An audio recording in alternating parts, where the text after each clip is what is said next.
வாழ்க வளமுடன். வாழ்க ஆ, வளமுடன். ஆ, ஆ, வாழ்க வளம். ஐயா, ஒரு சில கேள்விகள் அன்பர்கள் ஏற்கனவே கேட்டு நம்ம தொகுத்து வச்சிருக்கோம். முதல்ல நம்ம அதை பார்த்துட்டு பின்பு அன்பர்களோட கேள்விக்கு போலாங்களா ஐயா? சரி, சரி. சந்தோஷம். ஆ, ஓகேங்க. வாழ்க வளமுடன். ம். ஐயா, முதல்ல ஒரு அடிப்படையான கேள்வியாகவே எழுதியிருக்கிறது. ஆஸ்திகர் நாஸ்திகர் என்பதன் உண்மை பொருள் என்ன அப்படிங்கிற ஒரு கேள்விங்க ஐயா. ம். ஆஸ்திகர் நாஸ்திகர் என்பதன் உண்மை பொருள் என்ன?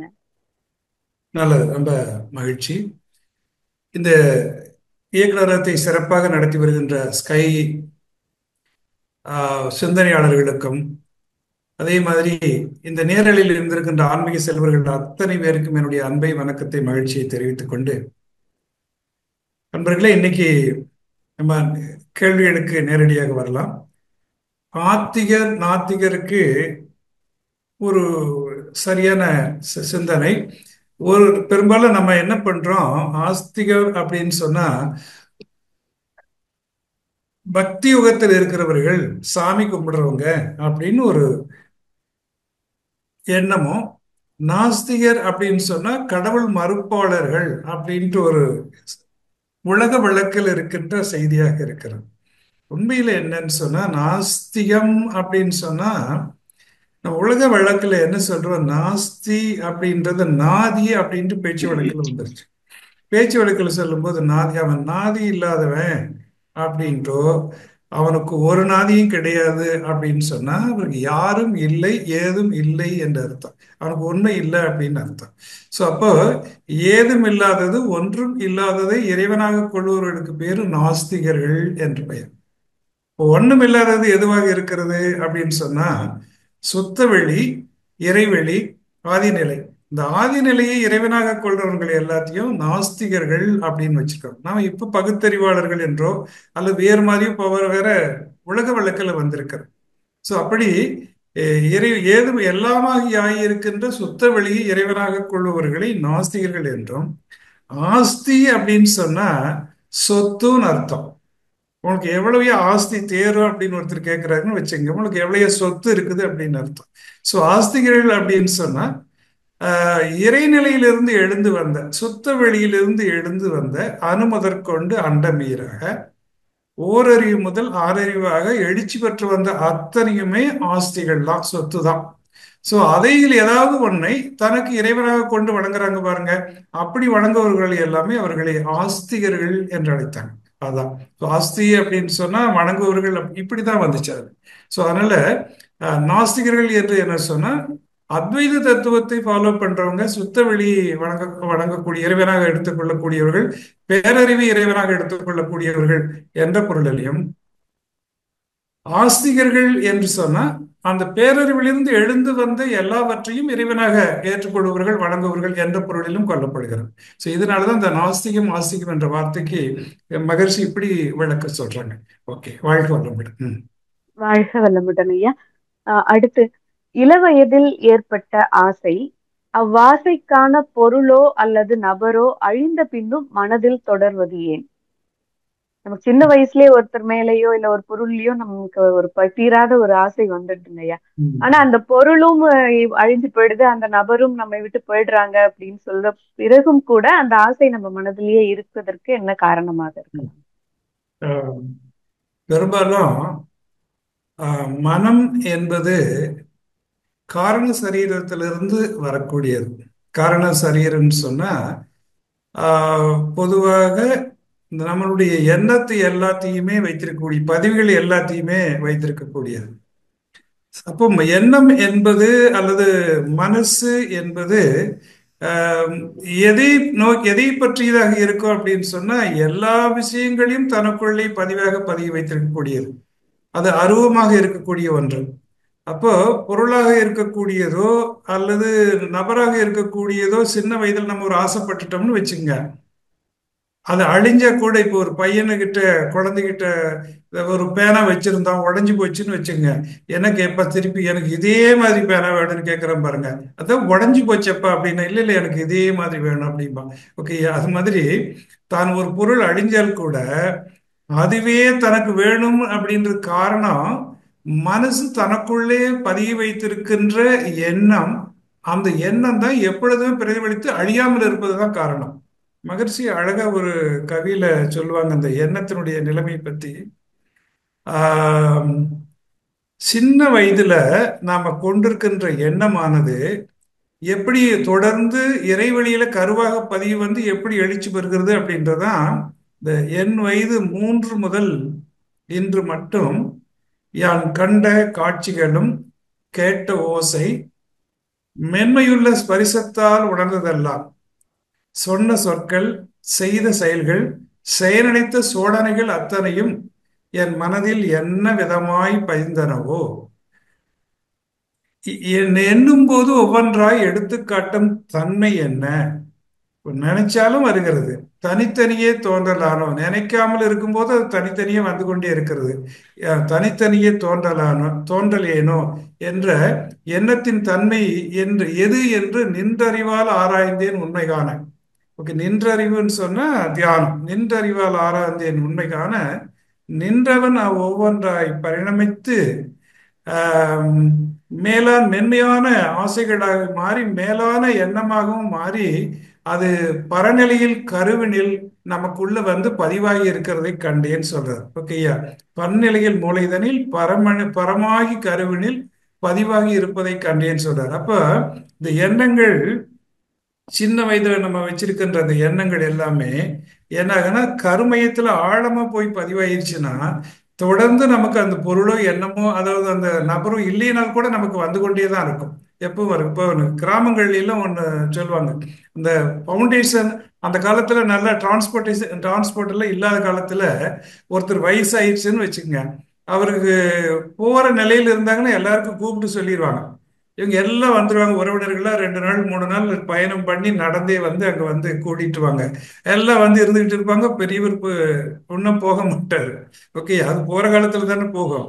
அப்ப இவருக்கு ஏதோ மனசுல ஆசை இருக்கும் போல இருக்கிறது. இந்த ஆசையை போக்குறதுக்கு என்ன பண்றது, அவருக்கு எந்த மாதிரி எல்லாம் ஆசை இருக்குதுன்னு தெரிஞ்சுக்கிட்டு ஒரு காசை உரசி வாயில ஊத்துவாங்க, பால் ஊத்துவாங்க, இப்படி பல வகையில அரிசி வைப்பாங்க, இப்படி எல்லாம் பல வகையில் வைத்து பார்ப்பார்கள்.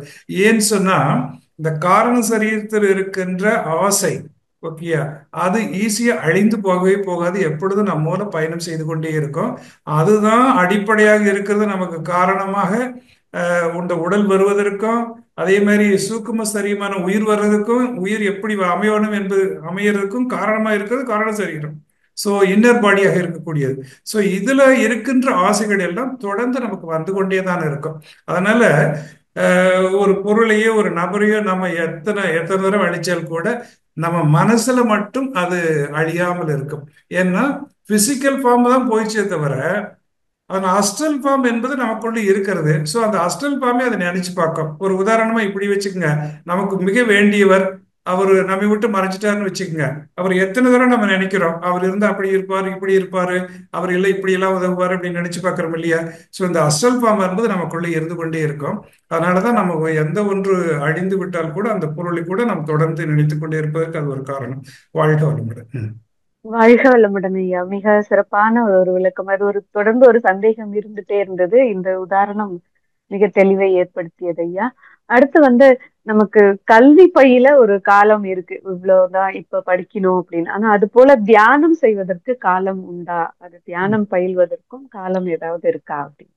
ஓகே ஓகே, கல்வி பயில்வதற்கு ஏன் காலம் வச்சிருக்கேன்னா இளமையில் கல் என்று வைத்தார்கள்.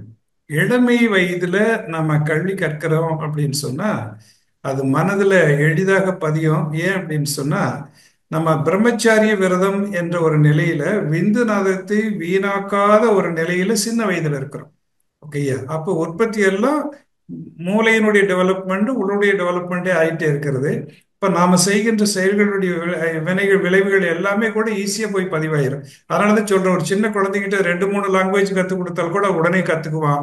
ஆனா வயதாயிட்ட லாங்குவேஜ் படிக்கிறது கூட கஷ்டமா இருக்குது அப்படின்னு சொல்றோம். ஓகேயா, அப்போ இளமையில் கல். இப்ப நம்ம ஆக்சுவலா இளமையில் கற்க முடியலன்னா never too late to learn வச்சிருக்கிறோம். எப்ப வேணாலும் கத்துக்கலாமியான்னு வச்சிருக்கிறோம், அது தவறு கிடையாது. ஆனா அந்த பெஸ்ட் அடிப்படையான கல்வி எப்ப இருக்கணும்னு சொன்னா இளமையில நம்ம கற்றுக்கிறது பெஸ்ட். அதுக்கு மேல போறதுக்கு வயசு ஒரு தடையா இருக்காது. ஆனா அதே மாதிரி தியானம் அப்படின்றதெல்லாம் பெரும்பாலும் எப்படி உலகையில வருது அப்படின்னு சொன்னா, தியானம்ன்றது நல்ல வயசான காலத்துல போய் தியானம் செய்யறது, வாழ்க்கையில எல்லாம் முடிஞ்சதுக்கு பின்னாடி ரொம்ப தியானம் செய்யறது, இல்ல பொருள்துறை கடமைகள்லாம் முடிஞ்சிட்டு போய் தியானம் செய்யறது, இது மாதிரி ஒரு கான்செப்ட் நமக்கு வந்து போச்சு. இறைவனை தேடுறவங்க மட்டும்தான் தியானம் செய்யறது, இது மாதிரி ஒரு கான்செப்ட் வந்துருச்சு. அது அப்படி இல்லை. தியானம் அப்படின்னு சொல்றது விவேகானந்தர் சொல்ற மாதிரி அகம் சார்ந்த ஒன்று. இந்த அகம் சார்ந்த ஒன்றை உள்ள இருந்து வெளியே கொண்டுட்டு வர்றதுக்கு பேருக்கு தியானம் பேரு. இந்த எஜுகேஷன் சொல்றது, education is manifestation of inner consciousness சொன்னார். ஸோ உள்ள அகம் என்ன இருக்கிறது, புறத்துல நம்ம எதையும் ஒண்ணு படிக்க வச்சிட்டு இருக்கிறோம், ஆனா அகத்துல அதை சார்ந்து என்ன இருக்கிறது, அதையும் சேர்த்து எடுத்துட்டு வர்றதுக்கு என்ன வேணும் அப்படின்னு சொன்னா தியானம் வேணும். இப்ப தியானம் எப்ப செய்யணும்னு சொன்னா, சின்ன வயதிலேயே தான் தியானமும் செய்ய வேண்டும். கல்வி கற்கின்ற காலங்களிலேயே தான் தியானம் கத்துக்கொள்ளணும். அப்படி ஒரு வாய்ப்பு முதல்ல இல்லை. அதுவும் நமது குருபரார் வேதாத்திரி மகர்ஷி வருவதற்கு முன்பெல்லாம் சின்ன வயதுல தியானத்திற்கான வழியே கிடையாது. அப்படிதான் இருந்து கொண்டு இருந்தது. இப்ப எல்லாருக்கும் வந்து விட்டது. கல்வி கற்கின்ற பருவத்திலேயே இப்ப நம்ம 60 வயசுல ஒருத்தர் தியானம் கற்றுட்டு மைண்ட் செய்யும் போது எப்படி மனசு இருக்கும்னா, ஏற்கனவே எக்கச்சக்கமான என்ன வாழ்ந்து கண்ட அனுபவங்கள் எல்லாம் அதுல பயிர்ந்து இருக்கிறதுனால மனதை ஒருநிலைப்படுத்துவது உங்களுக்கு கஷ்டமா இருக்கும். அப்போ இங்க 30 வயசுல தியானம் எடுத்து பாருங்க, இந்த உலக அனுபவம் சேர்ந்து நல்லா செய்ய முடியும். 15 வயசுல தியானம் எடுத்து செய்ய பாருங்க, இன்னும் அதையோட மனசு நல்லா நிலைக்கு. ஏன் அப்படின்னு சொன்னா, அந்த உலகத்தினுடைய கஷ்டங்கள் எல்லாம் அவருக்கு உள்ள வரல, கவலைகள் துன்பங்கள் எல்லாம் அவருக்கு உள்ள வரல. அந்த நிலையில் வரும்போது அவருக்கு இன்னும் தியானம் என்பது சிறப்பாக இருக்கும். ஸோ இந்த சின்ன வயதிலேயே தியானம் எடுத்து செய்வதுதான் மிக சிறப்பானது. அப்படி எடுத்துட்டு போகும்போது தான் மூளை செல்கள் டெவலப்மெண்ட் அதிகமாகுது, மெமரி டெவலப்மெண்ட் அதிகமாகுது, மன விரிவு கிடைக்குது, நல்ல விதமாக ஒரு செய்தியை அறிந்து கொள்ள முடியுது. ஒரு உதாரணத்திற்கு நம்ம கல்வியில படிப்பதற்கும் தியானம் வந்து அந்த இறையறிவு வந்து படிப்பதற்கும் ஒரு வித்தியாசம் இருக்கு பாருங்க. இப்போ பிசிக்ஸ்ல நம்ம படிக்கிறோம்னு வச்சுக்கோங்க, இந்த association of particles is mass அப்படின்னு நம்ம படிக்கிறோம். இப்போ நம்ம பிசிக்ஸ் நம்ம படிச்சோம் எல்லாம். இது எல்லாமே மெட்டீரியல் எல்லாம் என்ன அப்படின்னு சொன்னா எல்லாம் அசோசியேஷன் ஆஃப் எனர்ஜி பார்ட்டிகல்ஸ் அப்படின்னு நம்ம படிச்சோம். ஓகே, இதே கெமிஸ்ட்ரியில் படிக்கும்போது ஒரு மாதிரி படிக்கிற கெமிக்கல்ஸ் படிக்கிறோம். ஆனா மேல வரும்போது, ஆன்மீகத்தில் வரும்போது தெரிஞ்சுக்கிறோம், இது எல்லாமே இறைவனுடைய உடல் தான், வெட்ட வெளி அல்லது இறைவெளியாக இருக்கிறதுல எழுச்சி பெற்று வந்ததுனாலே தான் நம்ம படிக்கிற அத்தனை விஷயங்களும். எழுச்சி பெற்று வந்ததுதான் இந்த பிரபஞ்சம் முழுவதும். எழுச்சி பெற்று வந்ததுதான் நாம் காணுகின்ற பொருட்கள் அனைத்தும் இதனுடைய ஒரே ஒரு மூலப்பொருள் அதுவாக இருக்கிறது என்பது பிரம்மஞானம் தெரியும் போதுதான் நமக்கு தெரிய வருகிறது. அப்போ சின்ன வயதிலேயே இந்த பிரம்மஞானம் தெரிஞ்சிருந்ததுன்னு வச்சுக்கோங்க, ஆக இது இவ்வளவு எளிதா அப்படின்றது தெரிஞ்சிருக்கு. இது என்னமோ வேற எங்கேயே இருந்து வந்த மாதிரி, இந்த செய்தி இது எங்கேயோ வேற எங்கேயே இருந்து வந்த மாதிரி, இப்படி ஒவ்வொரு சப்ஜெக்டுக்கும் ஒவ்வொரு இடம் இருந்து வந்த மாதிரி நம்ம நினைச்சுக்கிட்டு இருந்தோம் பாருங்க, அதெல்லாம் போயிருக்கும். அப்ப எப்படி இளமையில் கல் என்று சொல்கின்றோமோ, அதே மாதிரி இளமையிலே தியானம் செய்ய வேண்டும். பள்ளிகளிலேயே தியானத்தை கொடுக்கணும். மாணவர்களுக்கெல்லாம் அதை கொடுத்து அந்த சிந்தனையை உயர்த்த வேண்டும். அப்படி கொடுக்கும்போதுதான் அவர்கள் மிகச் சிறந்தவர்களாக வருவதற்கான வாய்ப்பு அதிகமாக இருக்கிறது. அறிவினுடைய உறுதிப்பாடு, அறிவினுடைய பலம் அதிகமாவதற்கான வாய்ப்பு இருக்கிறது. வாழ்க்கை வளமுடன்.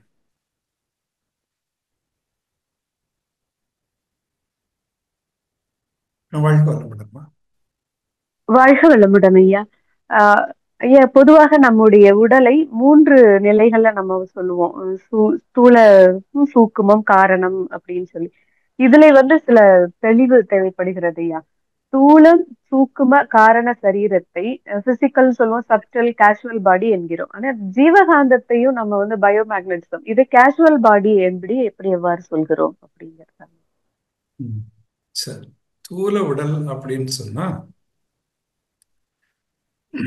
நம்ம பார்க்கிறது, கண்ணால தெரியக்கூடியதெல்லாம் தூளம் அப்படின்னு சொல்றோம். ஓகே, அணு முதற்கொண்டு அண்டமீராக எழுந்து வந்தது. உடல் என்று சொல்லும்போது எலும்பு, தசை, நரம்பு, ரத்தம், இதையெல்லாம் சேர்ந்தது நமக்கு தூல உடல் என்று சொல்கின்றோம். ஓகே, இப்ப நமக்கு தெரிகிறது தூல உடலுக்கு நமக்கு மகரிஷி சொன்ன மாதிரி இருக்கு. மையப்புள்ளி உண்டு, சுற்றுவட்டம் இருக்கிறது. அதுக்கு கருமையம் தான் மையம், சுற்றுவட்டம்னா அந்த உடல் அளவு சுற்றுவட்டமாக இருக்கக்கூடிய இதுதான் தூல உடல். இதனுடைய அமைப்பு அவ்வளவுதான். சூக்கும உடல் அப்படின்னு சொல்றது இந்த தூல உடலை இயக்கக்கூடிய ஜீவன், உயிர் சொல்றோம் பாருங்க, ஆத்மா, இதுதான் சூக்கும உடல் அப்படின்னு சொல்றோம். இந்த சூக்கும உடல் என்பது கண்ணுக்கு தெரியாதது, கருவெழுக்கும் எட்டாமல் இருக்கக்கூடியதுதான் சூக்கும உடல் அப்படின்னு சொல்றோம். இந்த சூக்கும உடல் என்பது நுண்துகள்கள் பல கோடி ஒன்றிணைந்ததுதான் சூக்கும உடல்னு சொல்றோம். அந்த நுண்துகள் நமக்கு உள்ளேயும் இருக்கிறது, உள்ளும் இருக்கிறது, புறமும் இருக்கிறது. அதனால உள்ளும் புறமுமாய் உள்ளுவதெல்லாம் அப்படின்னு சொல்றார் பாரதி. இப்படி உள்ளும் இருக்கிறது, புறமும் இருக்கிறது. சோ இந்த புறமும் இருக்கிறது. அப்ப இந்த சூக்கும உடல் நமக்குள்ள அதுக்கு ஒரு மையம் இருந்தால் கூட அதுக்கு விரிவு எவ்வளவு அப்படின்னு சொன்னா அந்த பிரபஞ்ச அளவு. ஏன்னா இந்த பிரபஞ்சம் முழுவதும், வான்காந்தம் முழுவதும் என்ன சொல்றோம், நுண்துகள் இணைந்த கூட்டு அப்படின்னு சொல்றோம். அப்போ மனசை விரித்து கொண்டே போனா இந்த பிரபஞ்சம் முழுவதும் விரிக்கக்கூடிய அளவுக்கு போகக்கூடியதான் இந்த சூக்கும உடல். அந்த அளவுக்கு அதுக்கு பரிதி, அதுக்கு விரிவாக இருக்கிறது. இந்த காரண உடல் அப்படின்னு சொல்றோம் பாருங்க. இந்த காரண உடல் தான் மிக நுண்ணியதானது. இந்த சூக்கும உடலையோட மிக நுண்ணியதாக ஒண்ணு இருக்கிறது என்று சொன்னால் அது காரண உடல். இந்த காரண உடல் தான் இந்த தூல உடலையும் சூக்கும உடலையும் கனெக்ட் பண்றது எதுன்னு சொன்னா அதுவும் காரண உடல் தான். இப்ப நம்ம என்ன சொல்றோம், காயகல்பத்துல கூட இந்த உடலை எல்லாத்தையும் அந்த ஜீவகாந்தமானது எல்லாவற்றையும் இணைத்து ஒரு கட்டு மாதிரி சுவர்ல கட்டி வச்சிருக்க மாதிரி பைண்டிங் பண்ணி வச்சிருக்குதுன்னு சொல்றோம் இல்லையா. ஸோ இந்த காரண உடல் தான் எல்லாவற்றையும் கட்டி வைத்திருக்கிறது, எல்லாத்தையும் பிடித்து கொண்டு இருக்கிறது. இந்த சூக்கும உடலுக்கும் தூல உடலுக்கும் அடிப்படையாக அமைந்திருக்கிறதும் அந்த காரண உடல் என்று சொல்கின்றோம். இந்த காரண உடல் தான் பதிவுகளை எல்லாம் தனக்குள்ள வைத்திருக்கிறது. இந்த காரண உடல் தான் எல்லா பதிவுகள், இம்பிரின்ஸ், பாஸ்ட் ஆக்ஷன்ஸ் எல்லாம். இப்ப இந்த தூல உடல் ஒவ்வொருத்தருக்கும் இப்படி ஆகணும், இப்படி வரணும், சூக்கும உடல் இப்படி இணையணும், இப்படி வரணும், இதெல்லாம் எப்படி டிசைட் பண்றது யாரு அப்படின்னு சொன்னா இந்த காரண உடல் தான் டிசைட் பண்ணது. ஓகே, அப்ப காரணம்ன்றது அந்த மிக முக்கியமானது. இந்த சுருதியில நம்ம அந்த கருத்தை எடுத்து பார்க்கணும் அப்படின்னு சொன்னா தூ தூ சூக்கமமாய் சூக்கமத்தில் சாலவுமே நுண்ணியதாய் அப்படின்ட்டு பாரதி கவியில் சொல்லுவார். ஓகேயா, வெட்ட வெளியாய் அறிவாய் வேறு பல சக்திகளை கொட்டும் வகிழாய் அணுக்கள் கூட்டி பிரிப்பதுவாய் தூலமாய் சூக்கமாய் சூக்குமத்தில் சாலவமே நுண்ணியதாய் என்பார். இந்த சூக்குமத்துல சாலவமே நுண்ணியதாய் அப்படின்னு இருக்கக்கூடியது இருக்குது பாருங்க, இன்னும் மிக நுண்ணியதாக. இதுக்கு பேரு தான் காசல் பாடி அப்படின்னு சொல்ற. காசல்னா காரணமாவோ அல்லது சீடு, அடிப்படையாக விதையாகவே இருக்கக்கூடியது காசல் பாடி அப்படின்னு நம்ம சொல்றோம். இந்த காசல் பாடியை சாமி என்ன சொல்றாரு, புரிந்து கொள்வதற்கு அழகாக வச்சுட்டு விஞ்ஞானத்தோட வச்சு சீவகாந்த உடல் அப்படின்னு சொல்றாரு. ஓகேயா, இந்த காசல் பாடிய புரிஞ்சுக்கிறதுக்கு அழகாக அது எப்படி விரிகிறதுனா ஜீவகாந்தமாக, ஜீவகாந்த அந்த நுண்துகள் சுழலும் போது அந்த சுழற்சியிலிருந்து விரிவுகின்ற விரிவலை தான் காசல் பாடி காந்த உடலாக இருக்கிறது. ஓகேயா, அப்ப இந்த காந்த உடல் தான் எல்லாவற்றையும் தனக்குள்ளே வைத்து எல்லாவற்றையும் தனக்குள்ளே காத்து கொண்டிருக்கக்கூடியதாகவும் தனக்குள்ள அடுத்தடுத்த பிறவிக்கு போறதாகவும் இம்பிரின்ஸாக இருக்கக்கூடியது. இது எல்லாத்துக்கும் காரணமா இருக்கிறதுனால அந்த காசல் பாடின்னு சொல்றேன். இந்த காசல் பாடியை பார்க்க முடியும்னா it is associated with deep ஸ்லீப்ன்றாங்க. நல்ல தூக்கத்துல நான் நல்ல தூங்கினேன் அப்படின்னு யாராவது காலையில சொன்னாங்கன்னா, நீ தான் நல்ல தூங்குனியே, அப்புறம் உனக்கு எப்படி நீ நல்லா தூங்குனதாக தெரியும்? யார் பார்த்தது அதைய? இல்லை, எனக்கே தெரிஞ்சது, யாரோ ஒருத்தர் வாட்ச் பண்ணி பார்த்துக்கிட்டு இருந்திருக்கிறாங்க. நான் நல்லா தூங்குனத, நல்லா தூங்குனேன் அப்படின்றது யாரோ வாட்ச் பண்ணி அதை சொல்றாங்க, இவர் நல்லா தூங்கினார் அப்படின்ட்டு. அப்ப எப்படின்னு சொன்னா இந்த காசல் பாடி தான் நம்ம தூக்கத்திலேயே தெரியக்கூடிய ஒண்ணு இருக்குது பாருங்க, நான் இருக்கிறேன் அப்படின்னு சொல்லக்கூடியது. இதுக்கு பேர் தான் ட்ரூ ஆத்மா அல்லது ட்ரூ செல்ஃப் அப்படின்னு சொல்றோம். ஸோ இப்படி இருக்கக்கூடியதான் காசல் பாடி. இந்த காசல் பாடி பேரு காந்த உடல். ஏன்னு சொன்னா இந்த காந்தத்தினுடைய வேலை விஞ்ஞானத்துல என்ன இருக்கிறதோ அதுவே அந்த காசல் பாடியிலும் இருக்கிறது. அதனாலதான் பாரதி இப்படி சொல்றாரு, தூக்குமாய் சூக்குமத்தில் சாலவுமே நுண்ணியதாய். அதுக்கு அடுத்த லைன் பாருங்க, தன்மையெல்லாம் தானாகி. ஓகேயா, தன்மை எல்லாம் எப்படின்னா இந்த காசல் பாடியில் தான் எல்லா கேரக்டரைசேஷன், எல்லா இம்பிரின்ஸும் தனக்குள்ள இருக்கிறது. தன்மை எல்லாம் தானாகி தன்மை ஒன்று இல்லாததுவாய் தானே ஒரு பொருளாய் தன்மை பல படைத்ததுவாய் தான் பலவாய் நிற்பதுவே. ஸோ தன்மை ஒன்று இல்லாத ஒன்றா இருக்கிறது, அது மூலமாக இருக்கிறது. தன்மை பல படைத்ததுவாய் இருக்குது பாருங்க. இது எல்லாம் சேர்ந்து இயக்கி வருகிறது பாருங்க. அப்ப இங்க உடலுக்குள் இருக்கும்போது அது ஜீவகாந்தம் என்றும், வெளியில் இருக்கும்போது அது வான்காந்தம் என்றும் சொல்லுகிறோம். அதனாலதான் அதை காசல் பாடி என்று அழைக்கிறோம். வாழ்க்கை வளமுடன். வாழ்க வளமுடன் ஐயா. மிக சிறப்பான விளக்கம். ஐயா, அடுத்து ஒரு ஔவையார் பாடல்கள்ல இருந்து ஒரு சந்தேகம் வந்திருக்கு ஐயா. அரிது அரிது மானிடராய் பிறத்தல் அரிது என்ற செய்தியில் கூன் குருடு செவிடு பேடு நீங்கி பிறத்தல் அரிது என்கிறார் ஔவையார். அவ்வாறு பிறப்பவர்கள் ஞானம் அடைய முடியாதா? இந்த உடல் உணர்த்தோட பிறக்கிறவங்களுக்கு ஞானம் அடைய முடியாதான்னு கேக்குறாங்க. மனித பிறவியினுடைய நோக்கம் என்னமா? மனித பிறவி அப்படின்னு சொன்னா எல்லா பிறவிகளும் சேர்ந்து எவல்யூஷன் ப்ராசஸ்ல தன்னுடைய கர்மாவை செஞ்சு தன்னுடைய காசல் பாடியில் இருக்கின்ற இம்ப்ரிண்ட்ஸ் எல்லாத்தையும் பியூரிஃபிகேஷன் பண்றதுக்காகத்தான் மனித உடல் எடுக்கிறோம். எத்தனையோ காலங்களாக ஓகே, ஐந்தறிவு வரைக்கும் வந்து ஐந்தறிவுக்கு பின்னாடி ஆறாவது அறிவாக நம்ம வந்து ஆறாவது அறிவாக வந்து இந்த பூமியில வர்றது இருக்குன்னு சொன்னா கர்மா செய்வதற்காக, செயல்படுவதற்காக. இந்த செயல்படுறதுக்கு ரெண்டு விதமாக இருக்கிறது. ஒண்ணு ஞான சரீரம் ஒண்ணு இருக்கிறது. அப்போ இந்த மெய் வாய் கண்மூக்கு செவி அப்படின்று அஞ்சு சேர்ந்ததுன்னா இதுக்கு நம்ம என்ன சொல்றோம்னா கர்மாவை கழிக்கிறதுக்காக சொல்றோம். அந்த கர்மாவை செய்யும் போது இதுல ஞான ஞான இந்திரியங்கள் சொல்றோம். கர்ம இந்திரியங்கள் சொன்னா கை கால் குதம் குறி வாய், இது கர்மேந்திரியங்கள் சொல்றோம். சோ அந்த ஐந்து மிக சரியான காரியங்களை செய்யக்கூடியது அந்த உடல்ல இருக்கிறது. இந்த ஐந்தும் காரியங்களை செய்யும் போது பூமியில இதனால வருகின்ற விளைவுகளை எல்லாம் நமக்குள்ள பதிவாக்குறது. அது நல்லதோ கெட்டதோ அதுக்கு தகுந்த மாதிரி நன்மையோ தீமையாக மாற்றக்கூடியது எது அப்படின்னு சொன்னா இந்த ஞான இந்திரியங்கள். அதனால அதுக்கு பேர் ஞான இந்திரியங்கள்னு சொன்னாங்க. இந்த ஞான இந்திரியங்கள் என்ன சொல்றாங்க? மெய் வாய் கண் மூக்கு செவி, இந்த ஐந்து சொல்றாங்க. இந்த மான இந்திரியங்கள் நல்லா இருந்தா தான் நாம செய்கின்ற காரியங்களுடைய செயல்களுடைய விளைவுகள் எல்லாம் தனக்குள்ளே எடுத்து சென்று ஏற்கனவே இருக்கின்ற பதிவுகளை குறைக்கிறதோ அல்ல புதிய பதிவுகளை சேர்த்து கொள்வதற்கு அதுக்கு ஒரு வாய்ப்பாக அமையும். அப்ப ஒரு ஔவையார் என்ன சொல்றாரு? அஹ் கூன் சொல்றாரு. அது உடலு சொல்றது. உடலுக்கு காரணது கூன் சொல்றாரு, குருடு சொல்றாரு, செவிடு சொல்றாரு இல்லையா, பேடு சொல்றாரு.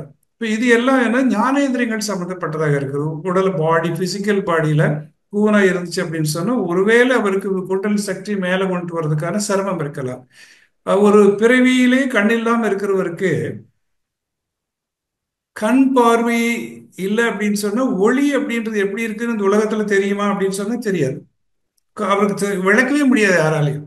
உங்களுக்கு நம்ம கேள்விப்பட்டிருப்போம், புத்தர்கிட்ட ஒருத்தர் கண் பார்வை இழந்தவர் வந்தார்.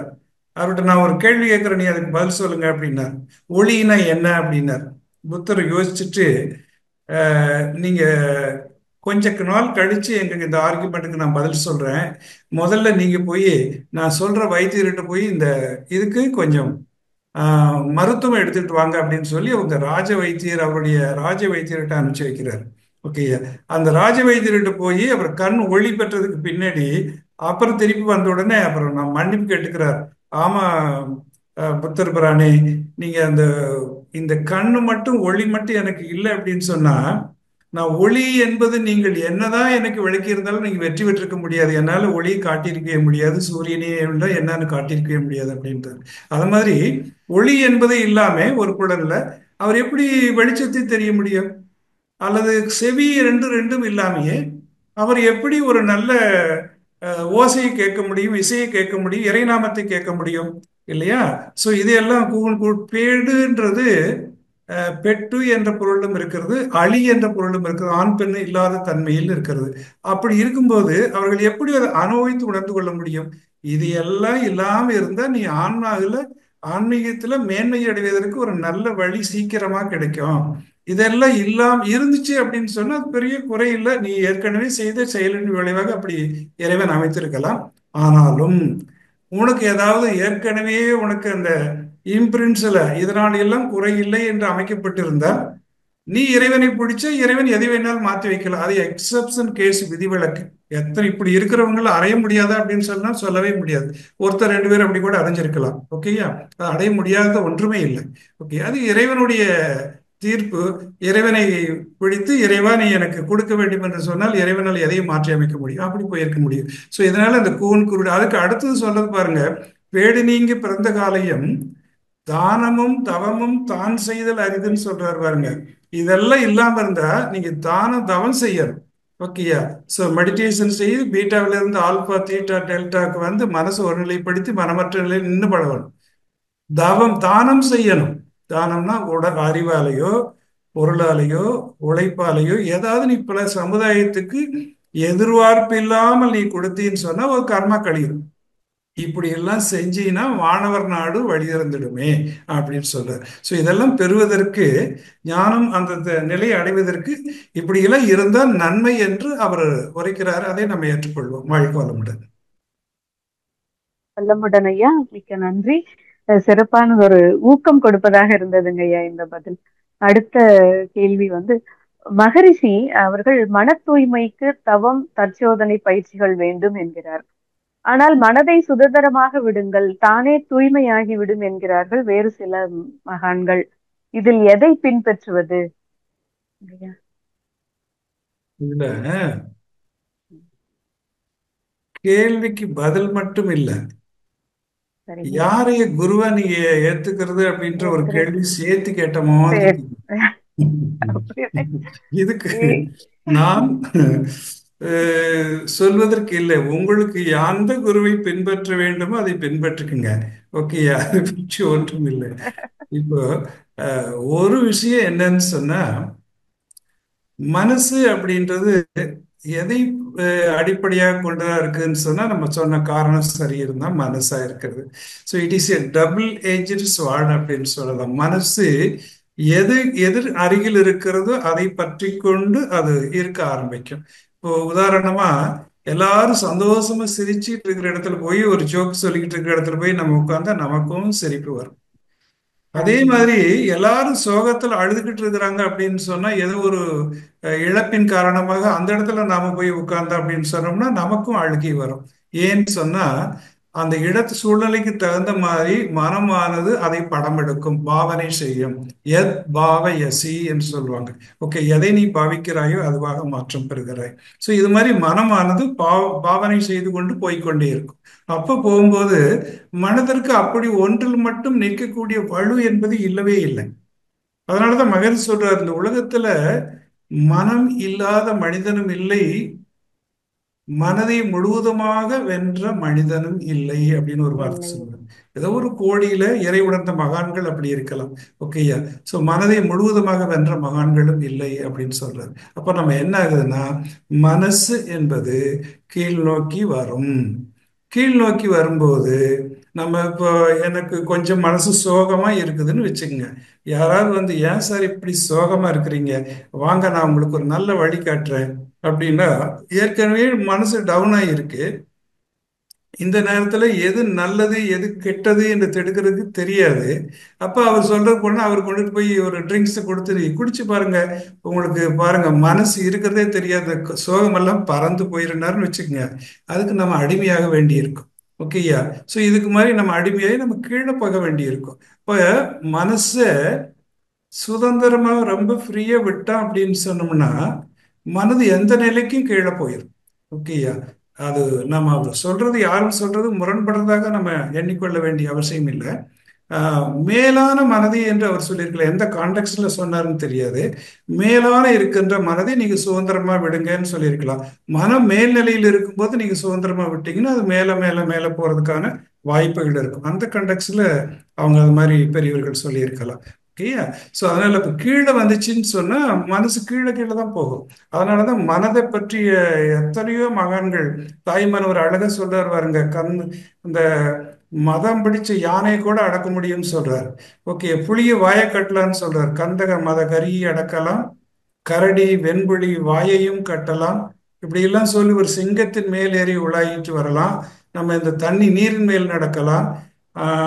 பிறர் கண்ணுக்கு தெரியாமல் நீங்க வானத்துல உலாவிக்கிட்டு வரலாம். இப்படியெல்லாம் செய்யலாம். ஆனா சிந்தையை அடக்கியே சும்மா இருக்கிறது மிக கஷ்டம் சொல்றார். சிந்தையை அடக்கிய சும்மா இருக்கின்ற திறம் அரிது என்று சொல்கிறார். அதனாலதான் மகர்ஷி என்ன சொல்றாரு, சிந்தையை அடக்குவதற்காக தியானத்தை கொடுத்து, அப்புறம் அகத்தாய்வை கொடுத்து, நீ தொடர்ந்து அகத்தாய்வு பண்ணி மனத்தை சீர்மைப்படுத்தி, ஓர்மைப்படுத்தி, மேன்மைப்படுத்தி, கூர்மைப்படுத்தி, மேலான நிலையில வைத்திருக்கிற வரைக்கும் தான் நீ மேல.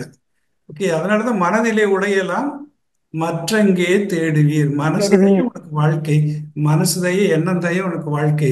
ஸோ மனதுல மேல்மறையில் இருக்கிற வரைக்கும் நீ நல்லா இருக்கலாம். மனது தாழ்த்துக்கிட்டே அப்படின்னு சொன்னா நீ தாழ்ந்து போயிடுவ. அதனால எப்பொழுதும் மனதை மேலேயே வச்சிருன்னு சொல்றாரு. அப்புறம் அவர் தாய்மானவர் அப்படி சொல்லி முடிக்க, மகர்ஷி எப்படி சொல்றாரு குருவணக்க பாடல்ல, சிந்தையை அடக்கியே சும்மா சும்மாயே இருக்கின்ற இருக்கின்ற சீரறிய செய்த குருவே. இவர் ஆரம்பிக்கிறது அந்த கடைசி லைன் எடுத்திருக்கிறார். எனக்கு இந்த சிந்தையை அடக்கி சும்மா இருக்கின்ற சீரை கற்றுக் கொடுத்த குருநாதா, உனக்கு வணக்கம் என்று அவர் ஆரம்பிக்கிறார். ஓகேயா? அப்போ மனதை அடக்க வேண்டும். அந்த அடக்குவது என்றதுக்கு இன்னும் விளக்கமா சொல்றாரு பாருங்க. நீ அரிய நடைந்தால் அடங்கும் என்று சொல்றார். நீ இன்னும் ஆழமா போய் அதை உண்மையாக தியானத்துல நின்று அதை அறிய பாரு. எது உனக்கு மனசா வருகிறதுன்னு பாரு.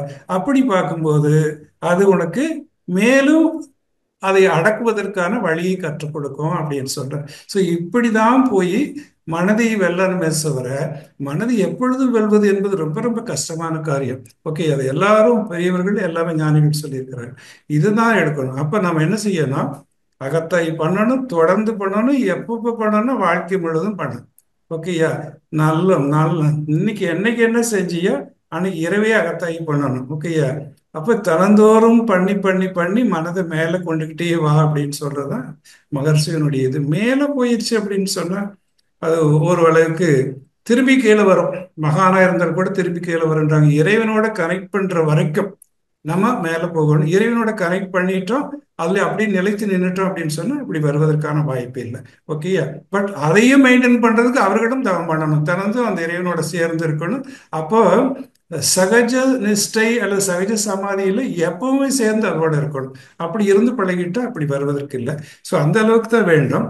நம்ம இந்த கண்டெக்ஸ்ட்ல மனசை ஃப்ரீயா விடுங்க அப்படின்னு சொல்றது கூட, மனது உயர்ந்த நிலைக்கு வரும்போது அதை ஃப்ரீயா விடுங்க அப்படின்னு கண்டெக்ஸ்ட்ல எடுத்துட்டு அதுல ஒன்றும் குறை காண முடியாது. நன்றி. வாழ்க்கை வளமுடன். வாழ்க வளமுடன் ஐயா. நீங்கள் சொன்னது போல நம்ம தொடர்ந்து அகத்தாய்வு பயிற்சி செய்ய வேண்டும் என்பதுனா, அப்படி அகத்தாய்வு பயிற்சிகளை தொடர்ந்து செய்யும் பொழுது என்னன்னா, நம்ம ஏற்கனவே வாழ்வில் செய்த சில செயல்கள் வந்து நமக்கு குற்றம் அப்படின்னு நாமளே உணர்ந்துடுறோம். அப்படி செய்த செயல்கள் குற்றம் என அறிந்த பொழுது நம்ம மனசு என்ன ரொம்ப துன்பம் அடையுதுங்க ஐயா. அப்போ இது எப்படி அந்த துன்பத்தை கூட நம்ம எதிர்கொள்வது அப்படிங்கிற ஒரு சவாலா போகுது நமக்கு. நம்ம கத்துக்கிறோம், அகத்தாய்வு செய்து நம்மை மேன்மைப்படுத்திக் கொள்ளணும்னு நினைச்சுதான் ம், அகத்தாய்வு பயிற்சி செய்யறோம்.